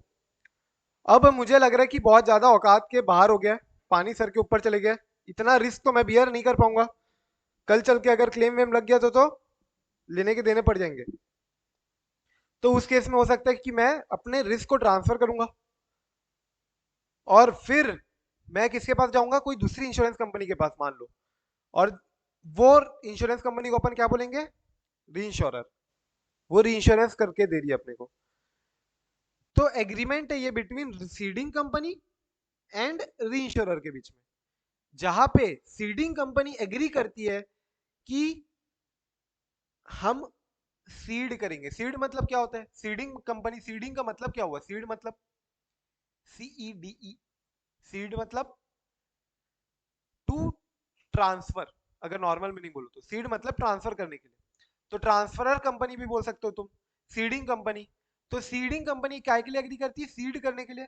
और जो रीइंश्योरर कंपनी वो एग्री करती है एक्सेप्ट द रीइंश्योरेंस बिजनेस, या accept the risk and liability, accept the risk and liability. लेकिन इस अरेंजमेंट में, इस एग्रीमेंट में कहीं पे भी ऐसा नहीं होगा कि जो मेन इंश्योर्ड है, इंश्योर्ड जो हमारा बिजनेस क्लाइंट है, वो अब सीधा रीइंश्योरर के पास जाएगा। अभी भी वो आएगा किसके पास? हमारे पास। अभी भी क्लेम सेटलमेंट कौन करेगा? हम। 100% अमाउंट हम देंगे उसको। क्लेम वगैरह जो भी चीज है, डॉक्यूमेंटेशन से रिलेटेड खर्चा वगैरह सब इंटरेक्शन किसका होगा? Seeding company, original insurer company जो है उसका, और इंश्योर्ड का। इंश्योर्ड और री इंश्योरर का कहीं भी कोई भी कनेक्शन नहीं आएगा, ठीक है। एंड लॉस के केस में भी क्लेम कौन करेगा? सीडिंग कंपनी ही देगी उसको। सीडिंग कंपनी बाद में री इंश्योरर कंपनी से लेगी। क्लियर है? आई hope it is clear. Type of reinsurance company, reinsurance contract देख लो, दो टाइप के रीइंश्योरेंस कॉन्ट्रैक्ट है, बहुत बहुत इंपॉर्टेंट। एक होता है तुम्हारा फैकल्टेटिव, और दूसरा होता है तुम्हारा ट्रीटी रीइंश्योरेंस।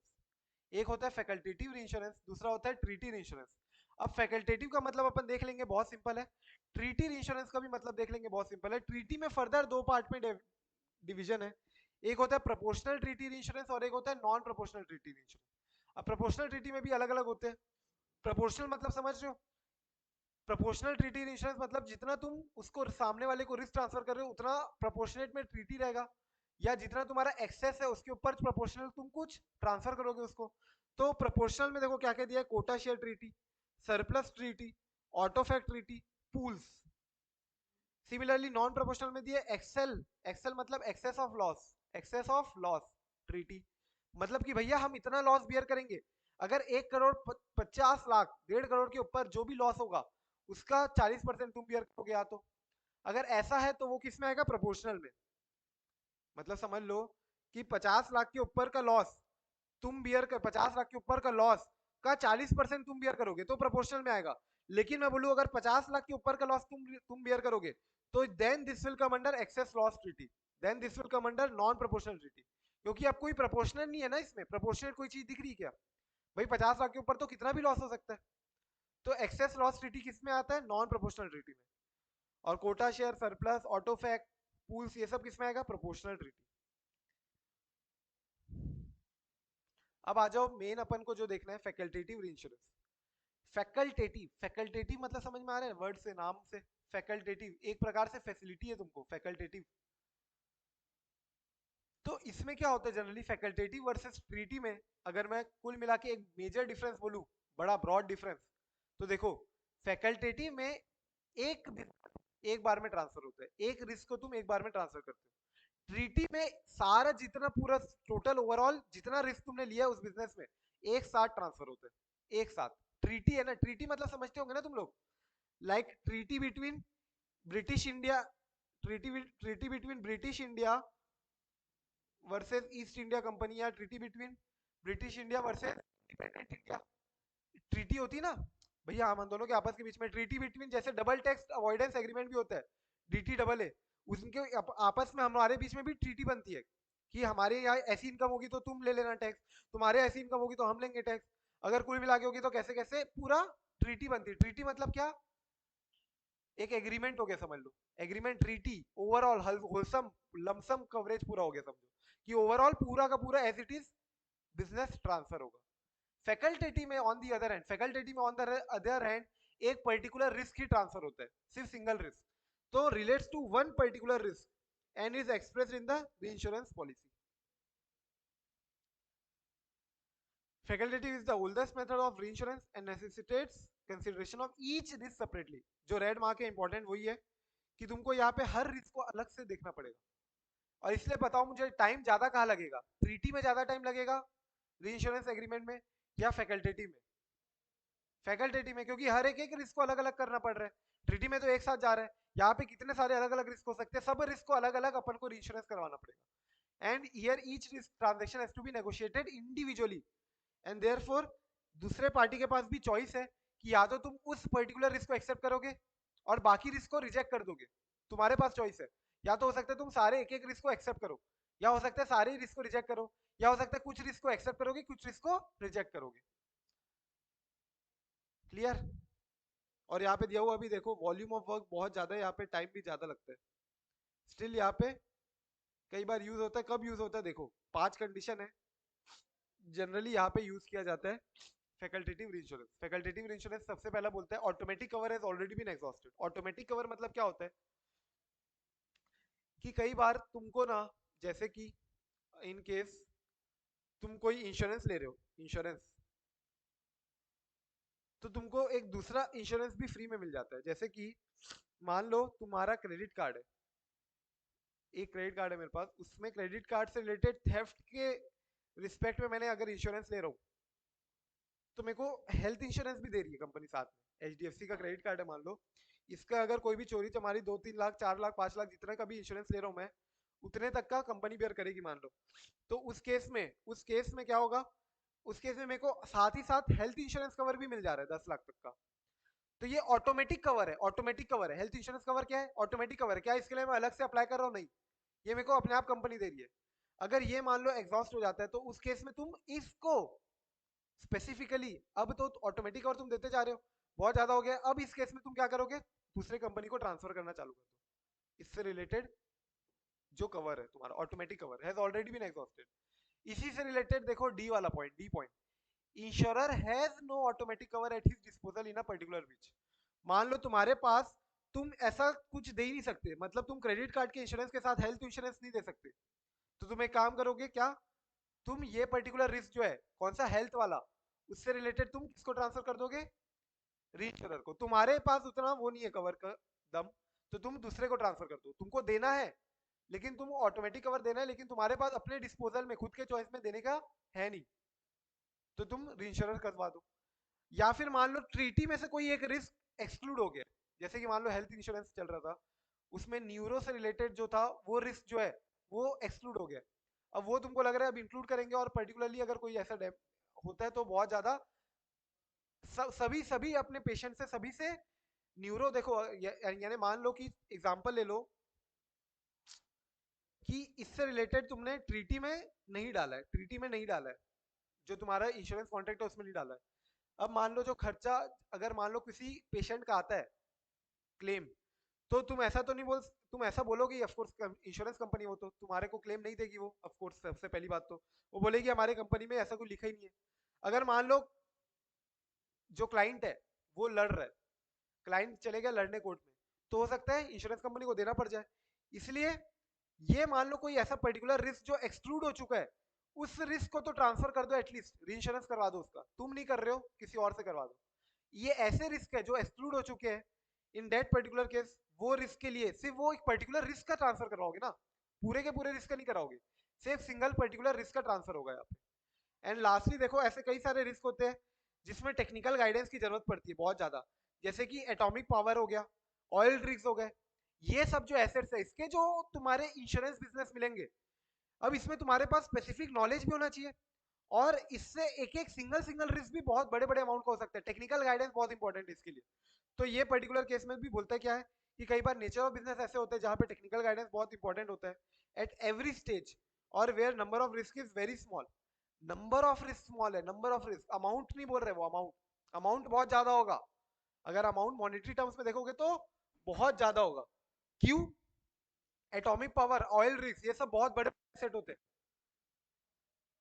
तो ये पर्टिकुलरली तुम्हारा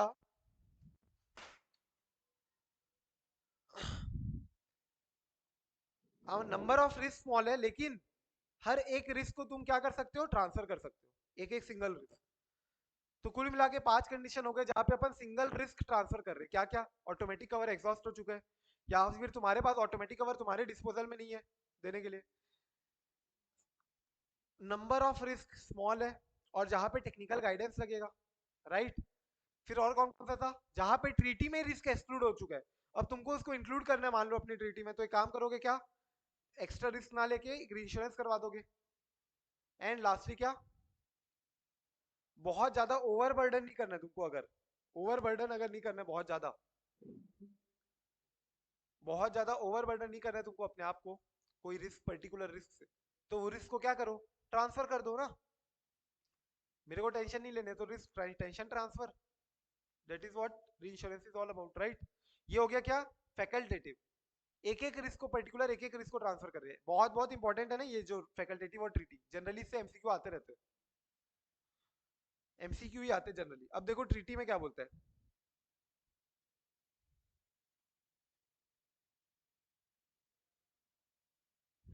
reinsurance are within limits of treaty.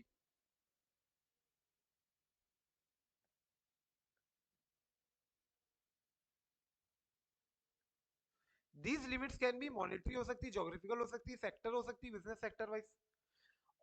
ऑलिगेटरी, obligatory sorry इसको कर लो, obligatory, obligatory means mandatorily it is required for the reinsurer. Reinsurer मतलब कौन सी कंपनी हुई, जो रिस्क को एक्सेप्ट कर रही है या रिस्क को ट्रांसफर कर रही है, एक्सेप्ट कर रही है, राइट। तो it is obligatory for the reinsurer to accept, मैंने क्या बोला था, सारे रिस्क। यहाँ पे ऐसा नहीं होगा कि एक रिस्क ट्रांसफर कर रहे हो तो एक रिस्क मैं एक्सेप्ट करूंगी, बाकी रिस्क एक्सेप्ट नहीं करूंगी, या कोई रिस्क एक्सेप्ट नहीं करूंगी। यहाँ पे मेरे को या तो सारे रिस्क एक्सेप्ट करने पड़ेंगे, या तो पूरा होलसम पैकेज, पैकेज है ये पैकेज, या तो पैकेज पूरा का पूरा एक्सेप्ट करो, या तो पैकेज पूरा का पूरा रिजेक्ट करो, सिंपल सी बात। सीडिंग कंपनी को भी ऑब्लिगेटरी है to cede risk as per the terms of treaty, पूरे के पूरे एक साथ सारे रिस्क तुमको देने पड़ेंगे। Insurer prepares a statement of treaty insurance account on quarterly and on half yearly basis में तुम्हारा प्रिपेयर किया जाता है, and are send to the reinsurer for the purpose of reconciliation of claims launched. ये जो तुम्हारा स्टेटमेंट है एक प्रकार से बोल सकते हो तुम क्या है, ये एडवाइस हो गई, एडवाइस।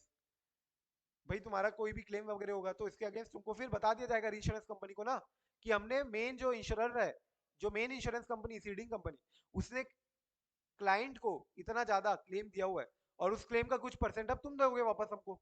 तो ये जो स्टेटमेंट है, ये स्टेटमेंट हाफ ईयरली क्वार्टरली जाता है, हाफ ईयरली क्वार्टरली, और ये रिकंसिलेशन के लिए भी तुम्हारा रहता है। अब देखो ये क्या बोलता है लार्ज क्लेम के केस में, लार्ज क्लेम जो बहुत बड़ा क्लेम होता है जनरली, उस केस में क्या बोलते हैं, जो री इंश्योरर है जिसने एक्सेप्ट किया री इंश्योरेंस, वो जनरली ना पेमेंट कर देता है before even the claim is finally settled. मतलब कि मान लो लार्ज क्लेम है, लार्ज क्लेम है 2.5 सीआर का, और उसकी लाइबिलिटी बन रही है मान लो 1 सीआर की, ठीक है, किसकी, री इंश्योरर की। तो री इंश्योरर पहले ही इंश्योरर जो मेन इंश्योरर है, सीडिंग सीडिंग वाला, सीडिंग वाले को दे देगा 1 करोड़। जो री इंश्योरर है वो पहले ही दे देगा, उसको पेमेंट एडवांस में कर देगा। और जब इंश्योरेंस कंपनी क्लेम पटाएगी 2.5 करोड़ का, तो वो ये जो 1 करोड़ है इसको एडजस्ट कर देगी, और एडजस्ट करने के बाद इसको क्या इशू करेगी, एडवाइस, कि हाँ तुम्हारा 1 करोड़ हो गया प्रॉपर एडजस्ट। तो until and unless this advice has been issued, this is called as what, advance against claim. तुम्हारा जो क्लेम बनता है, तुम्हारा क्लेम नहीं बनता, इंश्योरेंस कंपनी का जो क्लेम बनता है, तुमने उसको एक प्रकार से एडवांस दिया है अभी तक, क्यों, क्योंकि क्लेम तो फाइनलाइज नहीं हुआ है ना अभी तक, क्लेम क्या सेटल हुआ है क्या, नहीं, क्लेम फाइनलाइज नहीं हुआ है, तुमने एक प्रकार से उसको एडवांस दिया हुआ है। और ये एडवांस को स्क्वायर ऑफ कब किया जाएगा, जब क्लेम फाइनली सेटल हो जाएगा। एंड दिस पेमेंट, जो पेमेंट है ना ये advance against claim, this is called as what, cash loss payment. This is called as cash loss payment. ये अभी तक आया नहीं है ना एमटीपी में ना आरटीपी में, कहीं भी नहीं आया, मेरे को ऐसा लग रहा था तो मैंने डाल के रख दिया बाजू में एमसीक्यू।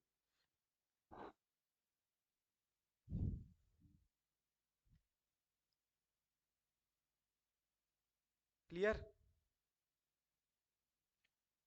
मतलब पर्टिकुलरली फैकल्टेटिव और ट्रीटी से अगर एमसीक्यू आता है तो मोस्टली 50% चांस है यही से आने का, पूरे चैप्टर में से। बहुत बहुत इंपॉर्टेंट है।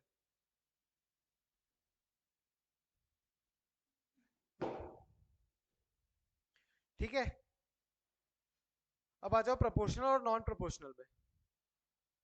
प्रोपोर्शनल में मतलब कहीं भी तुम्हारा प्रोराटा अलॉट, प्रोराटा अपोर्शनमेंट हो रहा है कहीं भी।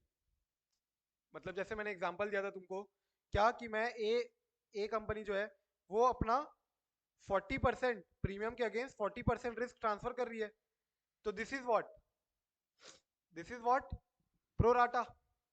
सिमिलरली मान लो कि 50 लाख के ऊपर जो लॉस होगा अगर, उसका 40%, दिस इज ऑल्सो प्रोराटा, ये भी प्रोराटा ही हुआ, प्रोपोर्शनल ट्रीटी हुई। तो यहाँ पे जनरली क्या होता है, प्रोराटा अपोर्शनमेंट होता है ऑफ द सम इंश्योर्ड, जितना सम इंश्योर्ड है उसका प्रोराटा होगा, या तो प्रीमियम का, ठीक है, according to a predetermined percentage या रेशियो। और नॉन प्रोपोर्शनल में क्या होगा generally, between the ceding and insurance में on the basis of losses rather than sum insured. मतलब मैंने जैसे बताया था ना एग्जांपल, मान लो 50 लाख के ऊपर जितना भी लॉस होगा वो तुम बियर करोगे, तो ये लॉस के अमाउंट के बेसिस पे अगर डिटरमाइन किया जा रहा है, मान लो example, rather than the sum insured, तो ये क्या हो गया, नॉन प्रोपोर्शनल ट्रीटी। ठीक है, ये भी एमसीक्यू है, एग्जांपल बना के पूछा हुआ है। तो following are the other characteristics of the non proportional treaty, और ये 4 नंबर के भी पूछ सकता है तुमको, नॉन प्रोपोर्शनल ट्रीटी के कैरेक्टरिस्टिक्स बताओ। तो यहाँ पे जनरली देखो, premium is not calculated on each cession but on the whole portfolio of the ceding company. जो पूरा का पूरा पोर्टफोलियो है उसके ऊपर डायरेक्ट प्रीमियम का बोली, डायरेक्ट इतना प्रीमियम लगेगा। ये कोई प्रोपोर्शनल नहीं है कि इतना तुम 40% रिस्क ट्रांसफर कर रहे हो मान लो तो 40% प्रीमियम, ऐसा कुछ नहीं। डायरेक्टली जितना तुम्हारा पूरा का पूरा पोर्टफोलियो है, जितना ट्रांसफर हो रहा है उसके हिसाब से हम तुमको प्रीमियम बताते हैं। Premium rate generally pre determined होता है इसमें। एंड कॉस्ट ऑफ री इंश्योरेंस भी वेरी होता है सब्सटेंशियली। जैसे कि तुम लोग देखोगे जनरल इंश्योरेंस में भी तुम अपना गाड़ी का कवर कराते हो, गाड़ी का इंश्योरेंस कवर कराते हो, गाड़ी का इंश्योरेंस करवाते हो, तो जनरली हर साल कम होते जाता है इंश्योरेंस अमाउंट, क्योंकि वैल्यू भी कम होते जाती है गाड़ी की। अगर करते होंगे तो ध्यान होगा तो, अगर एंड उसमें भी जैसे होता है नो क्लेम पूरा, ये वो बहुत सारी चीजें। तो सिमिलरली यहाँ पे भी जो कॉस्ट है री इंश्योरेंस का, ये अलग अलग हर साल वेरी करेगा depending on the premium income. भाई इनकम कितनी हुई इससे, इसका लॉस रेशियो क्या है जनरली, लॉस मतलब एक होता है ना इस बिजनेस में जनरली इतना ज्यादा लॉस होता है, अगर लॉस होगा तो क्लेम देना पड़ेगा, क्लेम देना पड़ेगा मतलब तुम हो सकता है ज्यादा प्रीमियम मांगोगे उससे री इंश्योरेंस के लिए। And re insurance marked situations, और नॉर्मली इस ये सब में कोई कमीशन पे नहीं किया जाता। Normally no commission is paid in the non proportional treaty. Clear, proportional treaty में होता है जनरली कमीशन।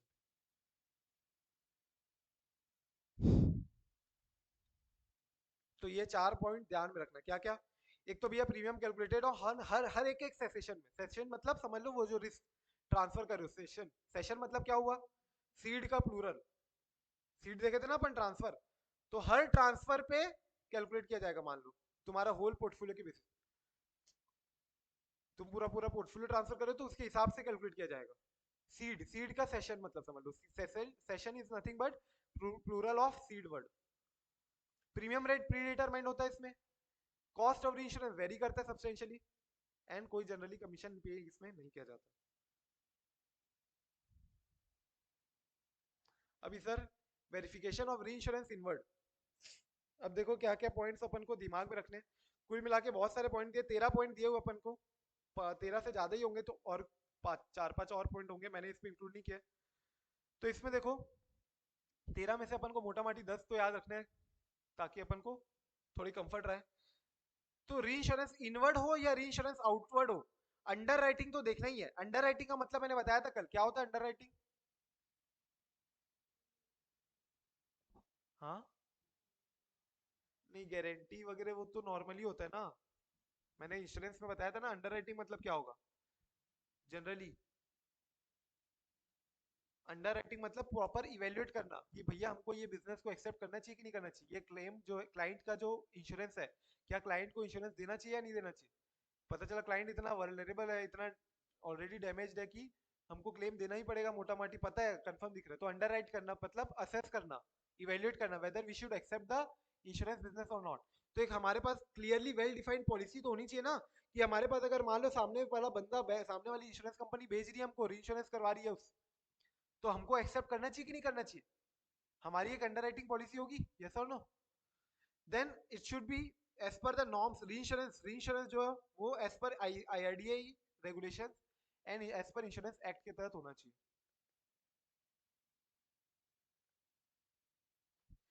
सिंपल है, शुरू के 2 पॉइंट देखते जाओ एक बार। क्या बोला मैंने, अंडर राइटिंग पॉलिसी प्रॉपर होनी चाहिए, दूसरा norms prescribed by IRDI and insurance act 1938 होना चाहिए, तीसरा जब अगर री इंश्योरेंस इनवर्ड एक्सेप्टेंस है, इंडियन हो या फॉरेन हो फर्क नहीं पड़ता, R S arrangements agreements entered into with Indian and foreign insurance company, तो जो भी तुम्हारा अरेंजमेंट एग्रीमेंट है उसके हिसाब से ही होना चाहिए री इंश्योरेंस एग्रीमेंट। और जो डोमेस्टिक इनवर्ड एक्सेप्टेंसेस है, डोमेस्टिक, तो वो अप्रूव्ड प्रोग्राम के तहत होगा। अप्रूव प्रोग्रामों से होंगे कुछ आरबीआई आरबीआई के बोलता हूँ आईआरडीआई के, वो प्रोग्राम के तहत तुमको डोमेस्टिक इन्वर्ट एक्सेप्टेंस करना है। तो 2 पॉइंट थर्ड और फोर्थ किससे रिलेटेड, इंडिया और फॉरेन से, इंडिया या फॉरेन से रिलेटेड हो गए। कैसे, पहला पॉइंट क्या बोलता है, इंडिया हो या फॉरेन हो, तुमको एज पर अरेंजमेंट और एग्रीमेंट जो भी है ना, एज पर इंडिया या foreign country insurance company sorry जो भी, उससे एग्रीमेंट या अरेंजमेंट जो एंटर किया उसके हिसाब से करो, उसके हिसाब से करो। और दूसरा पॉइंट बोलते हैं कि डोमेस्टिक इनवर्ट एक्सेप्टेंस के केस में अप्रूव प्रोग्राम के तहत करो। अब इसके बाद अकाउंटिंग एस्पेक्ट्स वाले बहुत सारे पॉइंट है। अकाउंटिंग एस्पेक्ट में क्या बोलते हैं कि भाई policy for booking account receipt basis में या ड्यू बेसिस में चेक कर लो। जो पॉलिसी है, जो बुक अमाउंट तुम रिसीट बेसिस में अकाउंट फॉर करोगे कि ड्यू बेसिस में। Periodical accounting statement received in connection with agreements check कर लो। फॉरेन करेंसी ट्रांजैक्शन एएस 11 में होना चाहिए। इसमें बनाते हो ना तुम लोग, याद आ रहा होगा FCTR account, foreign currency translation reserve.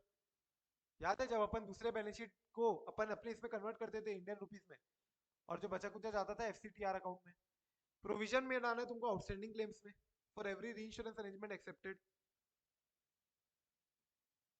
और वेरीफाई करो सारे component forward foreign inward acceptance के सारे कंपोनेंट, प्रीमियम देखो, कमीशन कितना आ रहा है, ब्रोकरेज कितना लग रहा है, claim acceptance, claim consisting of paid claim कितने हैं, ओपनिंग कितना क्लेम था, क्लोजिंग आउटस्टैंडिंग क्लेम कितना है।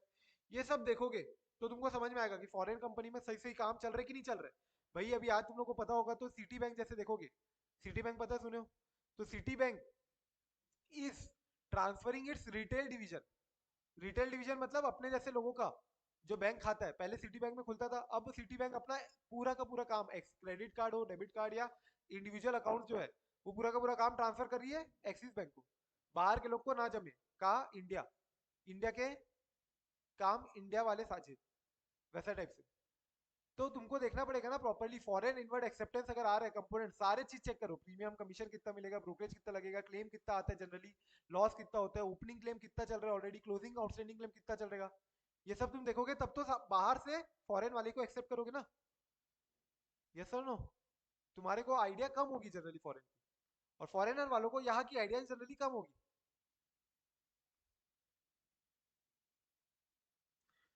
फिर क्लोजिंग रिटर्न वगैरह जितना भी है तुम्हारा, फैकल्टेटिव एक्सेप्टेंस वगैरह सब चेक कर लेना। And closing balance should be reconciled, reconciliation, confirmation, return confirmation, ये सब करते जाओगे। ये तुम्हारा क्या होता है, री इंश्योरेंस इनवर्ड के लिए verification. On the same ground री इंश्योरेंस आउटवर्ड देखेंगे अपन, एक बार री इंश्योरेंस इनवर्ड देख लो फटाक से 2 मिनट में। ज्यादा कुछ है नहीं, ऐसे ग्रुपिंग कर लो, ग्रुपिंग मैंने किया हुआ है ऑलरेडी, ग्रुपिंग के रूप में याद रखोगे तो याद रह जाएगा।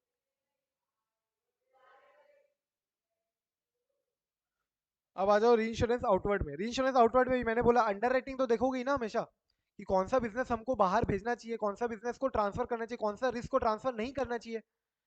तो अंडर राइटिंग तो देखोगी ही देखोगी दोनों ही केस में। और तुमको यहाँ पे टैली करते जाना है, देखो क्या क्या टैली करते जा रहे हो। Pattern of reinsurance underwriting for outward cession tally within the parameters and guidelines applicable to the relevant year. General ledger balance को टैली करो सब लेजर बैलेंस से। जीएल अकाउंट होते हैं ना, SGL account, sub ledger account, sub ledger balance. तो इसका जो सब लेजर है, सब लेजर का जो जो बैलेंस है सबका टोटल कहा जाएगा जीएल में। तो इसको टैली करो पूरा का टोटल, जीएल का टोटल, जीएल का जो बैलेंस है और ये सब लेजर का जो टोटल है वो टैली हो रहा है कि नहीं हो रहा है। आउटस्टैंडिंग लॉस के केस में क्या करोगे, computation of profit commission in respect of outstanding loss.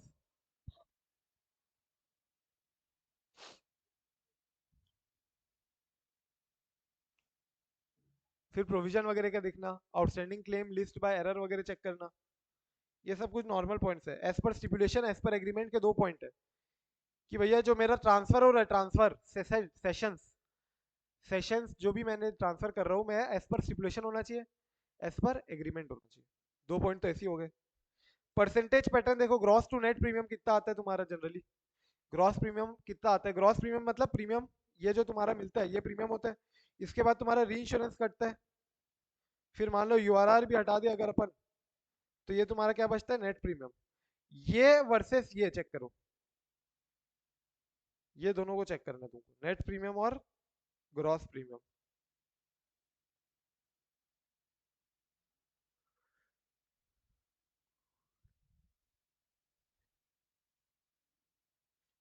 इसके बाद आ जाओ को इंश्योरेंस में। फिर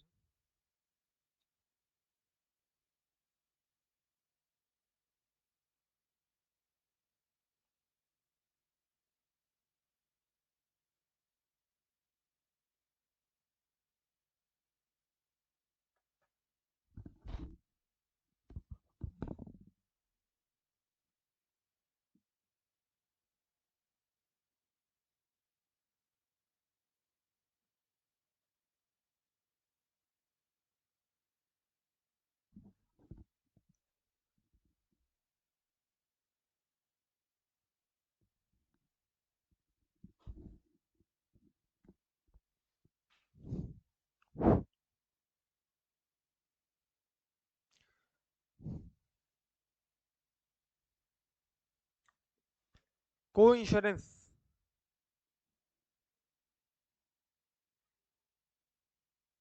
को इंश्योरेंस मतलब अब क्या समझ में आ रहा है? को मतलब किसी के साथ। तो मान लो मेरे अकेले में दम नहीं है, ठीक है, फट्टू में, तो साथ में करूँ किसी के साथ। तो इंश्योरेंस कंपनी, मान लो रिलायंस जैसी कंपनी आ गई कुछ इंश्योरेंस कराने, और कुछ भी अनसन हो गया तो पता है लेने के देने पड़ जाएंगे। तो साथ में करो। को insurance concept emerges when there is a predetermined set of understanding.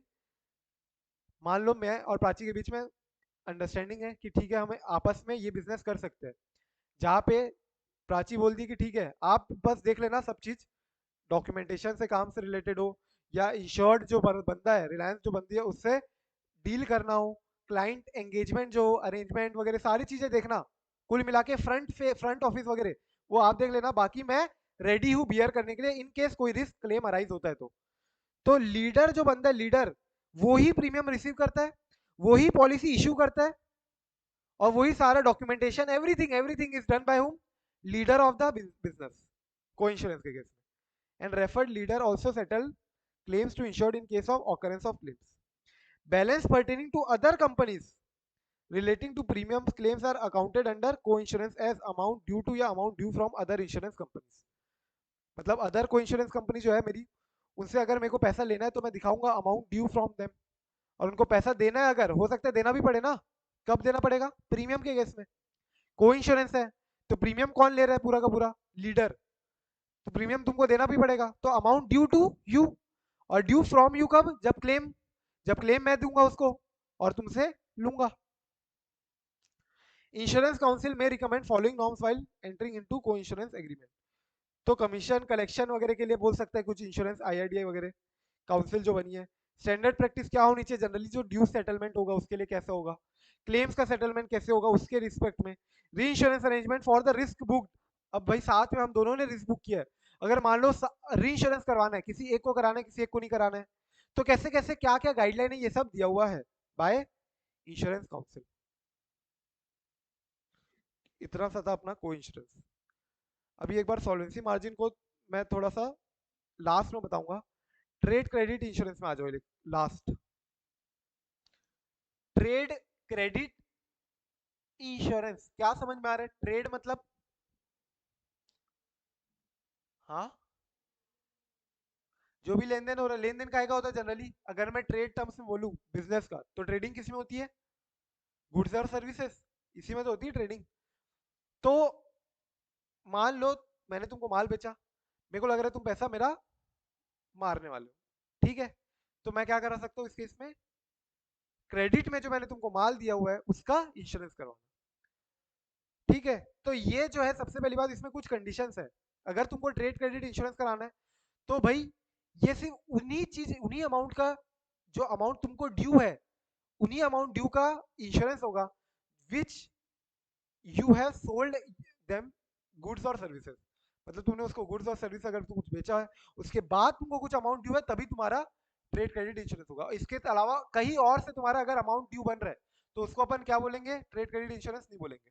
Getting this? Example जैसे दिया हुआ है कि मान लो फैक्टरिंग, फैक्टरिंग पता है तुम लोग को? वसूली, फैक्टर।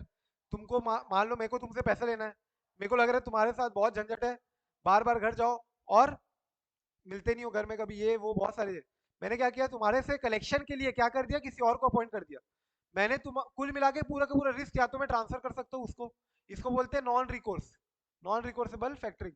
और एक होता है रिकोर्स फैक्टरिंग। रिकोर्स फैक्टरिंग में मैं तुम्हारा पूरा का पूरा रिसीवेबल उसको ट्रांसफर कर दूंगा, लेकिन रिकोर्स अभी भी रहेगा उसके पास, कि इनकेस अगर तुम उसको ना दो पैसे तो वो मेरे से ले सकते हैं।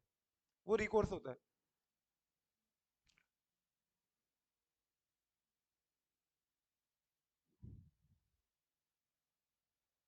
तो ट्रेड क्रेडिट इंश्योरेंस मतलब क्या? ये ऐसा फैक्टरिंग वगैरह के थ्रू आना चाहिए क्या? फैक्टरिंग वगैरह के थ्रू अलाउड नहीं है। कैसे होगा? बस अगर ट्रेड रिसीवेबल तुम्हारा गुड्स में है या सर्विस में है, डेटर तुम्हारा है मान लो, तो उसी का ट्रेड क्रेडिट इंश्योरेंस हो सकता है। तो देखो जनरली रिस्क को ये लोग ने दो पार्ट में क्लासिफाई किया है। मैंने एक चार्ट के रूप में थोड़ा सा याद रखने वाइज के लिए ऐसे बाइफर्केट कर दिया, एक डोमेस्टिक रिस्क हो गई और एक एक्सपोर्ट रिस्क हो गई। कौन सी रिस्क इंटरनेशनल रिस्क लग रही है? Export risk. यहाँ पे बायर सेलर सिचुएटेड कहाँ होते हैं? अदर अदर कंट्री में। मतलब बायर इंडिया में तो सेलर अमेरिका में, सेलर इंडिया में तो बायर अमेरिका में। जबकि डोमेस्टिक में दोनों के दोनों कहाँ है, same same same country. Risk cover generally दो टाइप के होते हैं, एक प्रोटेक्टेड और एक पॉलिटिकल। प्रोटेक्टेड मतलब इसमें जनरली तुम्हारा रिस्क को वैसे कवर किया जाता है कि अगर इतने 3 महीने तक अगर उसने पेमेंट नहीं किया तो तुमको पेमेंट कर दिया जाएगा, 3 महीने तक, non payment after agreed number of months. और पॉलिटिकल में जनरली कैसे होता है, non payment following an event outside the control. तो ये रिस्क कवर जो होता है ना, ये जनरली प्रोटेक्टेड मतलब क्या होगा कि मान लो 3 महीने तक अगर नहीं हुआ है तो फिर मैं तुमको पेमेंट कर दूंगा, इंश्योरेंस कवरेज। और पॉलिटिकल में होता है कि ऐसा कोई इवेंट हो गया, ऐसा कोई हैपनिंग हो गई जिसके कारण सामने वाला पैसा ना दे पाए, उस केस में मैं तुमको इंश्योरेंस करवा के दे दूंगा, मतलब वो इंश्योरेंस का अमाउंट दूंगा। तो पॉलिटिकल रिस्क कवर जो है ना, वो जनरली अवेलेबल होता है only in case of buyers outside India. क्यों? क्यों? क्योंकि भाई उन्हीं को तो डर है कि ऐसा कैसा अजीब सा इवेंट हो जाते हैं इंडिया में कभी भी, कभी कोई दंगे फसाद हो जाते हैं, राइट, कभी कोई लड़ाई झगड़ा हो जाती है, कभी कोई किसी के हाथ पैर काट के इधर उधर कर देता है, अभी सुने होंगे ना वो वाला। तो कुछ भी कुछ हो सकता है इस केस में। जो एक्सपोर्ट रिस्क है, एक्सपोर्ट रिस्क ये वाला, एक्सपोर्ट रिस्क जो था जिसमें buyer outside India, buyer outside India, उस केस में ही तुमको क्या मिलेगा, ये वाला पॉलिटिकल रिस्क। और बेसिक रिक्वायरमेंट देखो, बेसिक रिक्वायरमेंट में मार्क करो word all the requirements mention below should be met. क्या क्या? भाई ये जो लॉस हो रहा है, ये मेरा लॉस तभी होगा जब मेरे को डेटर पैसा ना दे, मतलब कुल मिला के मेरा डेटर जो है वो गुड्स एंड सर्विस के रिस्पेक्ट में होना चाहिए। पॉलिसी होल्डर जो है वो सप्लायर होगा गुड्स का, कोई और पॉलिसी ले सकता है क्या? नहीं। मैं गुड्स का सप्लायर हूं, मैंने जो तुमको गुड्स माल में बेचा था उधारी में, तो मैं ही ले सकता हूँ, कोई और नहीं ले सकता। अगर मैंने मान लो फैक्टरिंग करके थ्रू किसी और को बेच दिया ट्रेड रिसीवेबल, तो क्या फैक्टरिंग फैक्टर वाला जो बंदा है, क्या वो ट्रेड क्रेडिट इंश्योरेंस ले सकता है क्या? नको। ठीक है। तो policy holders trade receivable does not arise out of factoring, factoring के थ्रू नहीं होना चाहिए, या रिवर्स फैक्टरिंग भी नहीं होना चाहिए अरेंजमेंट ऐसा कोई भी। ठीक है। Policy holder as customer who is liable to pay trade receivable, वो ट्रेड रिसीवेबल होगा, मेरा कस्टमर होगा, और इसके लिए मैं प्रीमियम देने के लिए भी रेडी हूँ। प्रीमियम तो देना पड़ेगा ना, सामने वाला फोकट में थोड़ी ना रिस्क बियर करेगा तुम्हारे लिए। तो ये पांचों के पांचों छह कंडीशन तुमको याद रखना है। Clear?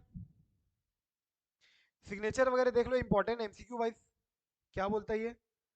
Account and statement signed in case of company है, कंपनी होगी ऑफकोर्स, इंश्योरेंस कंपनी है, तो कौन साइन करेगा? Chairman and 2 director and principal officer.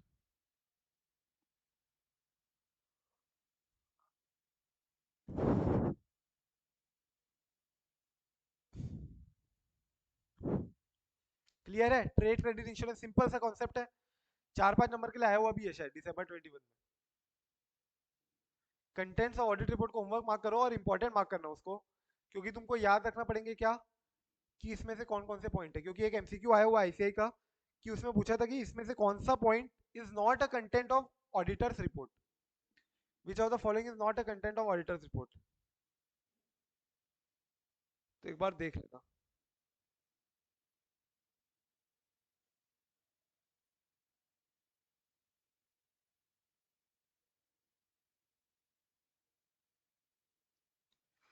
तो अभी अपन आ जाते हैं लास्ट टॉपिक पे, सॉल्वेंसी मार्जिन। और ये ट्रिकी टॉपिक है थोड़ा सा, क्योंकि मैंने कल भी अगर तुम लोग को बताया होगा, याद आ रहा होगा तो, सॉल्वेंसी रेशियो दिया हुआ है और एक सॉल्वेंसी मार्जिन दिया हुआ है। एक में ऊपर में 150% बोला है और नीचे में 50% बोला है। तो बोलना क्या चाहता है एक बार अपन समझ लेते हैं ध्यान से। ठीक है।